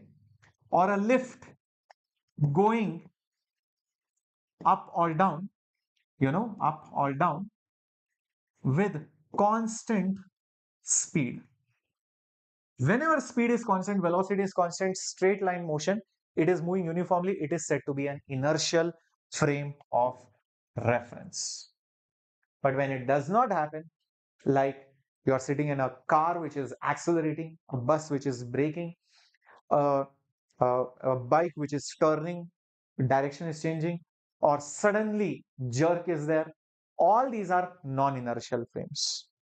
So, a non-inertial frame, a non-inertial frame accelerates, accelerates, or retards, or jerks. There is some jerk, or basically turns, because of which I would say it is accelerated. So it accelerates basically, and such a frame is then called as a non-inertial frame. Okay, there could be many examples, like you are braking, you are increasing speed, okay, you are turning on a road, etc. All these are basically examples of non-inertial observers. Is this point clear? Earth is moving, but it is changing the direction so slowly. It takes 1 year, so many thousands and lakhs of seconds to rotate by 360 degree. It is not in 1 second. It's not like Earth is doing a drift. Zoom! I'm turning. No, it takes 1 year. So that is why it is a slow moving, slowly turning object. That's why approximately it is an inertial frame. No, inertial frames are not scalar quantity. It's not physical quantity. So frame of reference is not even a physical quantity. It's a imaginary concept. Concept and physical quantity, two different things. And this concept, right, whether it is being accelerated or non-accelerated, decides whether it is inertial and non-inertial. In inertial frames of reference, Newton's laws are valid. In non-inertial frame, Newton's laws are not valid. I do not like it. How can I take no for an answer? Imagine you are an observer, you are accelerating on a bike, zoom, zoom, zoom, you are accelerating, you are seeing some Champa over there. Then will you say, oh my god, Newton's laws I can't apply? Oh my god, sorry, Champa, I can't apply Newton's laws. Sorry. Champa will be like, hey, what a waste fellow, yeah, you are. Just because you are accelerating, you will not be able to apply Newton's laws on me. It will be very disappointing. It will be very embarrassing in front of Champa. So we want to make it valid. We want to make it valid even in our non-inertial frame. So what we do is we see what is the observer doing. Well, the observer in this case is, let's say, accelerating. The observer in this case is, let's say, accelerating with some value A. Remember, non-inertial frame means the person or that observer should accelerate. So this is a non-inertial observer. Non-inertial observer. Let's say acceleration is here. What you do is, apart from your regular forces being added or subtracted, and you writing this as mass into acceleration, which right now is not equal to make it into equal to, you add one more force, which is called as the pseudo force, which is called as the pseudo force. This particular pseudo force, magnitude wise, is the mass of the object being observed, which is m, into the acceleration of the observer, meaning a. But if you look at it direction wise, it is negative m times of a. Negative m times of a. So if your observer is accelerating this way, the pseudo force on this champa will be exactly opposite. So Fp will be opposite. So treat one more force and then solve the problem. It will be done. Just add one more force. If we take long time frames, is Earth inertial frame? No. For a very, very long time, it will not be an inertial one. Absolutely clear? Cool? Till this point? Now,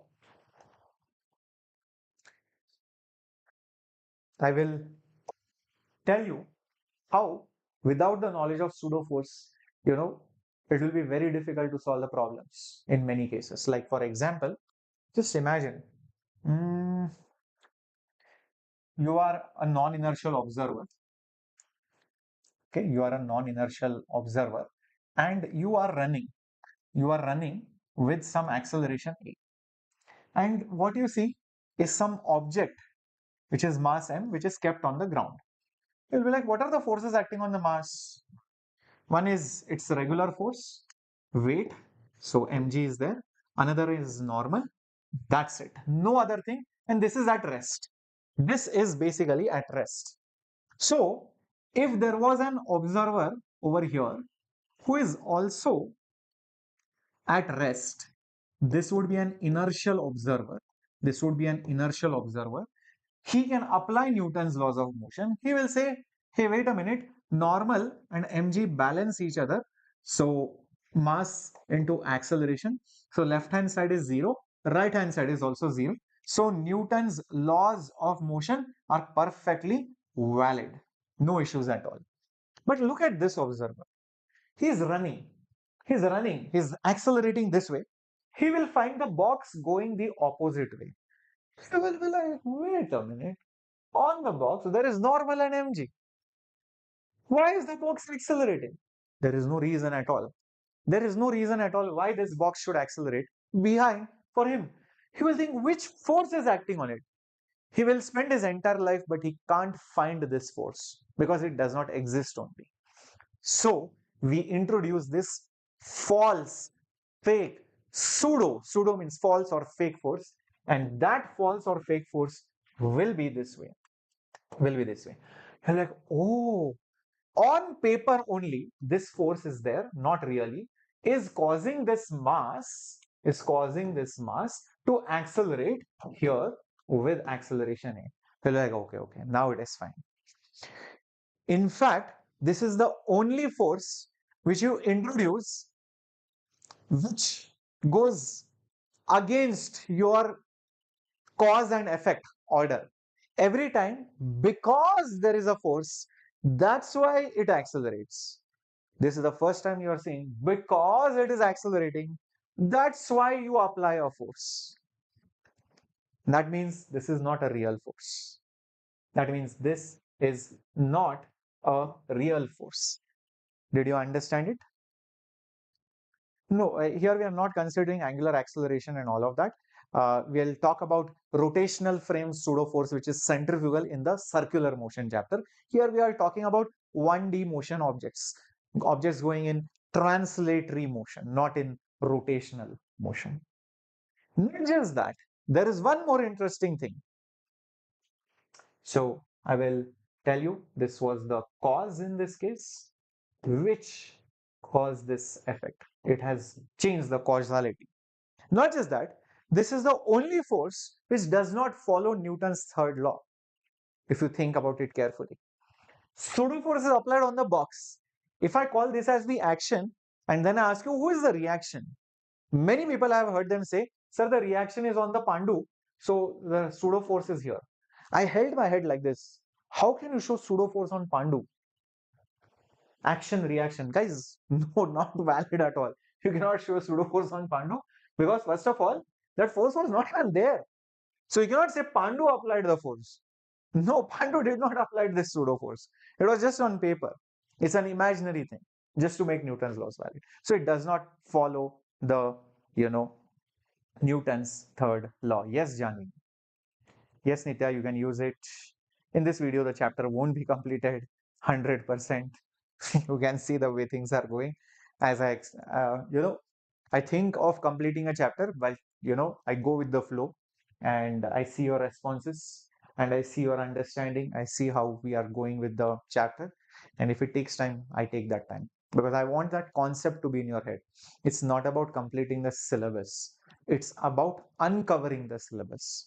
A lot of teachers cover the syllabus, guys. That is very important. That is very wrong.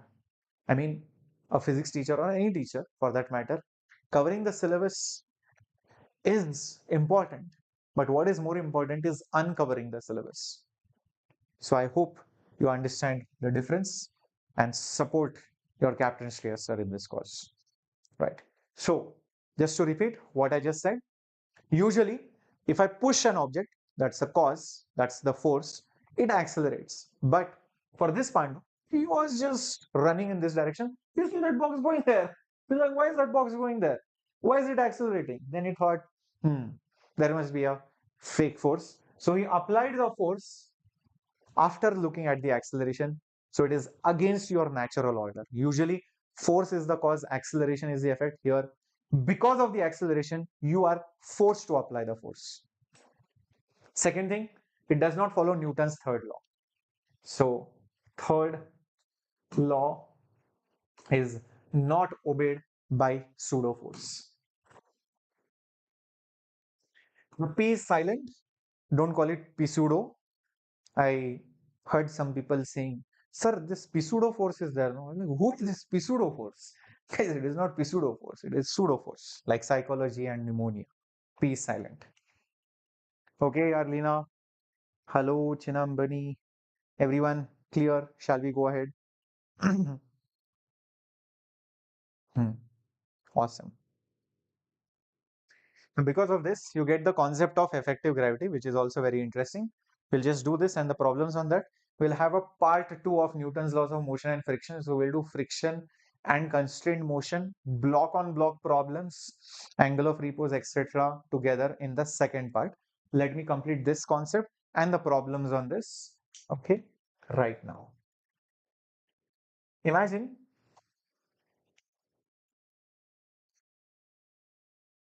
a lift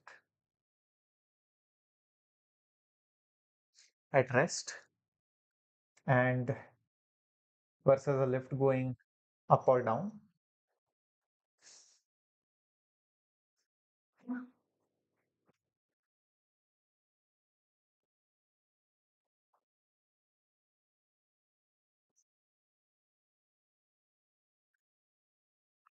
Here the lift is at rest. Here the lift is either going up or down, but with velocity constant. In this case, the lift is going up with some acceleration. Here the lift is going down with some acceleration. Okay.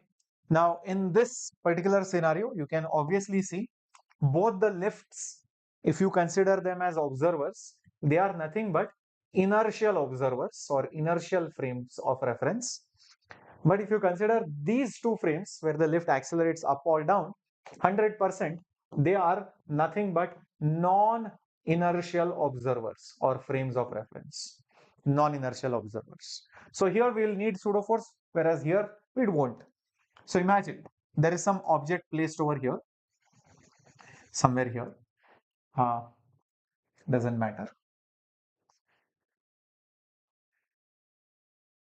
And if you show the forces acting on it, the real forces are only mg, mg, here again mg, again mg.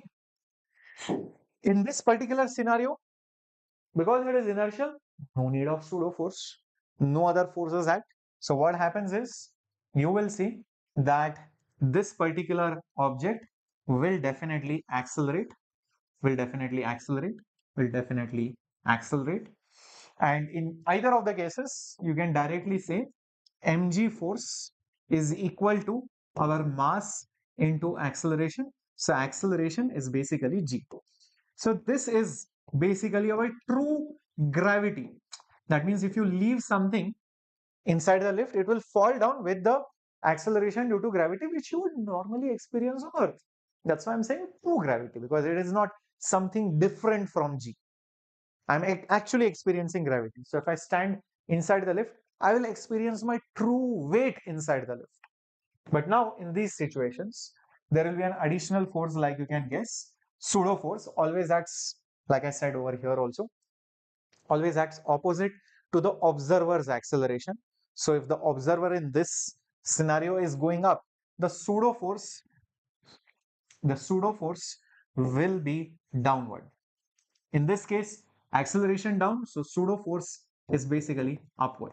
Pseudo force is mass into acceleration. It is mass into acceleration. And as a net result, this mass will accelerate with some value. This mass will fall down with a different acceleration now. So if I write down the equations, how will it look like? In this case, mg and ma are helping each other. So ma plus mg is equal to m into a, whereas here, what will be ma equal to? It will be uh, mg minus, why minus? Because it is opposite, so minus ma. That's it. So here ma plus mg, because those two forces are in the same direction as acceleration. Here mg is in the direction of a, pseudo force is opposite, so minus ma. That's all. So from this, what do I get my acceleration as? I get the acceleration as cancels as g plus a, whereas here I get the acceleration as g minus a. Here acceleration is more, which is perceived. This is the effective acceleration which is perceived by you. If you are standing inside this lift, because the lift is going up, because of inertia, all the blood will go down. You will feel like going down because you want to maintain your state, whereas the lift is pushing you up. So you will feel more weight inside this lift. That's why G plus A. When the lift goes down, it feels as if somebody removed the floor beneath your foot. So as the floor falls, you will feel light. You will feel as if you are flying a little bit, as if you are losing some contact. So that's why the perceived gravity is G minus A. Now this concept can be used for solving many questions or for creating artificial gravity even on Earth. Just imagine this, guys. Imagine this. I want to make somebody feel as if they are on Jupiter, where the gravity is roughly 3 times as on Earth. So, what I will make them do, I'll be like, listen, I have designed a joyride, and this joyride will take you up with an acceleration of 2g. So, what happens to any person who is inside this particular lift? You will see that the perceived gravity, that the apparent gravity, which is g plus a, will be g plus 2g, because 2g is the acceleration, which will become 3g.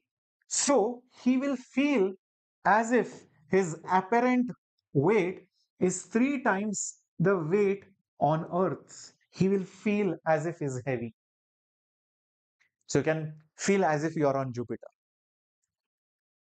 Similarly, imagine somebody says, sir, can you make me feel as if I am in free space, sir? I want to make myself feel as if I'm freely floating in space, sir. I can't become an astronaut, sir.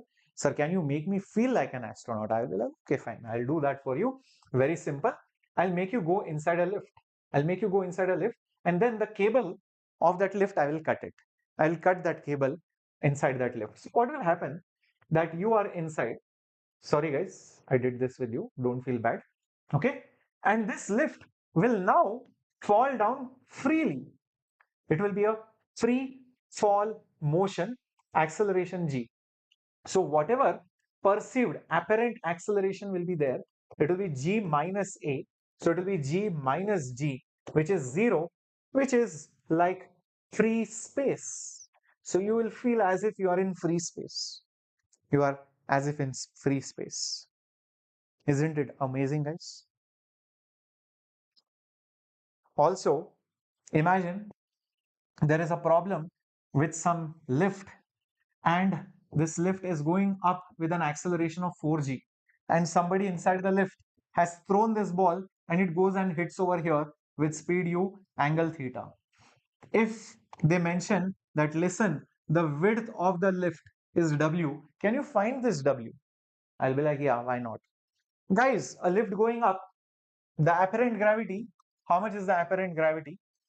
Apparent gravity will be g plus a, so it will be g plus 4g, so it will be 5g. This looks like a projectile problem to me. This looks like a projectile problem to me, and this width looks like the range for me. So I'll do one thing. I'll use the range formula, which is u square sine 2 theta divided by 2 times the gravity. But this gravity will now be the apparent gravity. Here the range will be the width, U square is U square. Sine 2 theta is sine 2 theta. I don't think 2g was there, sorry. Uh, G apparent will now become 5g. That's it. That is the correct answer. This is how you find the width. So any problem, you can now solve it by replacing that G with G apparent. If you could solve the problem on Earth, now you can solve the problem even in the lift. Even a complex problem like this. Imagine there is a lift and this lift is going down with 2 meters per second square. In that lift, there is a pulley, there is a mass here, there is a mass here. Inside that lift, I want to find what is this acceleration. No issues at all. Normally, I know the acceleration formula. It is m2 minus m1, m2 minus m1 upon m1 plus m2 into g. But now, g won't be g. It will be g minus a. So it will be basically 10 minus 2, which is basically 8. So hence it will be 8 times of m2 minus m1 divided by m1 plus m2. That's all. Understood, guys, how to solve these questions? Understood the concept of pseudo force and where to apply it, how to use it? Isn't it amazing?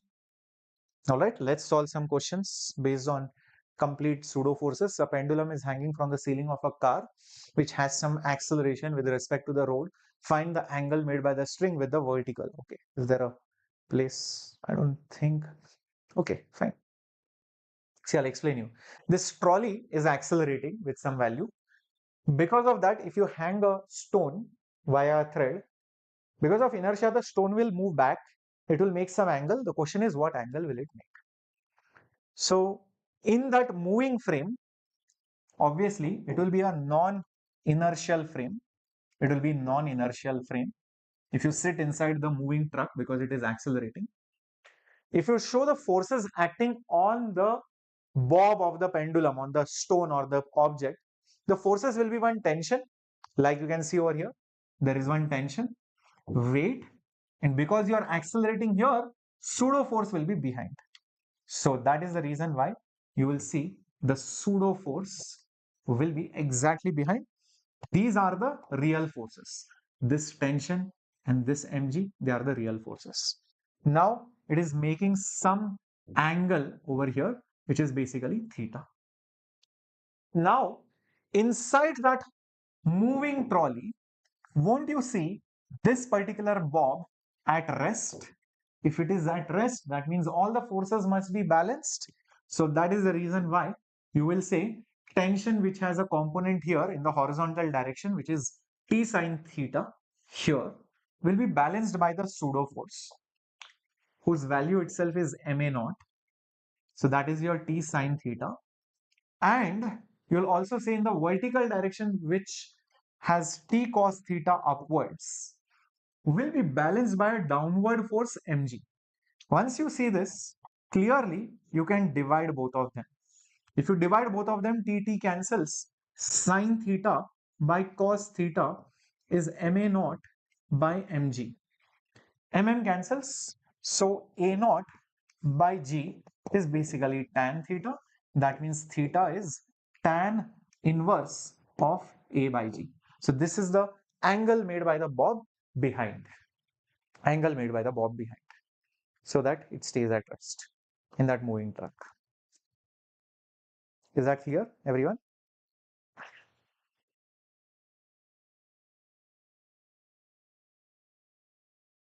Understood? Perfecto. Let me know, my dear warriors. Perfect. Moving to the next question. This is in Tatva. There is an inclined plane having some inclination. The lift is going down with a retardation, the time taken by the block to slide down the inclined plane. Okay, let's think. Because it is inside a lift, I know if I can solve that lift problem on Earth, I can solve it inside the lift. Just that wherever I see G, I'll replace it with G plus or minus A. That's all. Okay. So there is an inclined plane like so. There is an object over here. It has to cover this distance in basically time t. It starts from rest. The length of this plane is L. Obviously, the downward acceleration we already know. How much is that downward acceleration, guys? I had calculated that. Remember, it is g sine theta. It is g sine theta. But this is on Earth. This is on Earth. Oh, okay. Keep that in mind. No issues. For this much displacement, using S is ut plus half at square. S is ut plus half at square. S is L, U is 0. Acceleration, it won't be g now. This is on Earth, remember. It will be g plus or minus a. So what will solve it for g? Later on we'll substitute g into t square. Rearrange 2l by g is equal to t square. Therefore, that means t is root of 2l divided by g. I think, yes, till now everything is fine. Oh, sorry, acceleration was g sine theta, my bad. I think I missed that sine theta over here. Sine theta and sine theta. Yeah, perfect. Now it is okay. Now this is not the end of the problem because I have to replace that g with something else. Remember, whatever I found is on Earth, not inside that lift. So see what that lift is doing. What is that lift doing? That lift is going down with retardation. That means the speed was more, then became less, then became less. So where is it accelerating? Oh my God. You know what? It is actually accelerating upwards. It is actually accelerating upwards. How many of you figured this out? It is actually accelerating upwards. So strictly speaking, that G apparent is G plus A. Whenever it is up, positive. Whenever it is down, it is negative. That's how I remember it. So replace this G with G apparent. That's all. So the actual time taken will be root of 2L. Instead of G, you will put G plus A and then you will put sine theta. That's it. That's the end story. And hence the answer is basically option number D. Hence the answer is option number D. Many people will make a silly mistake and put G minus A. Option D. Correct. That's the correct one. What a brilliant, brilliant question. So that was the end of part one. I think so. Yeah, friction and everything else we'll be doing it later on, not today. I have hopefully kept some homework questions somewhere. Maybe somewhere.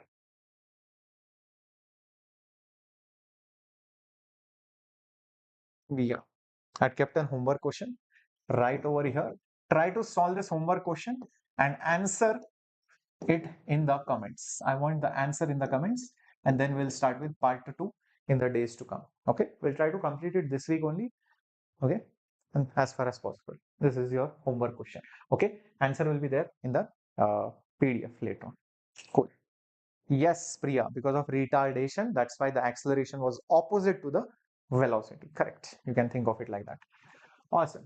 So, see you in the comments with the answer. Do not forget to like the session because that way you can mark your attendance and YouTube understands that you are interested in JEE. It will keep you away from all the distractions. And of course, subscribe or else you will miss my future classes. So stay subscribed on the number one JEE English channel in the country. Thank you so much. This was Captain Shreyas. Bye bye. Good night. Have a great time. Have your dinner and also attend the next classes. 9 o'clock PYQ classes, 5, 6 o'clock ROAR classes. Okay. Be regular. Thank you. Bye bye. Take care.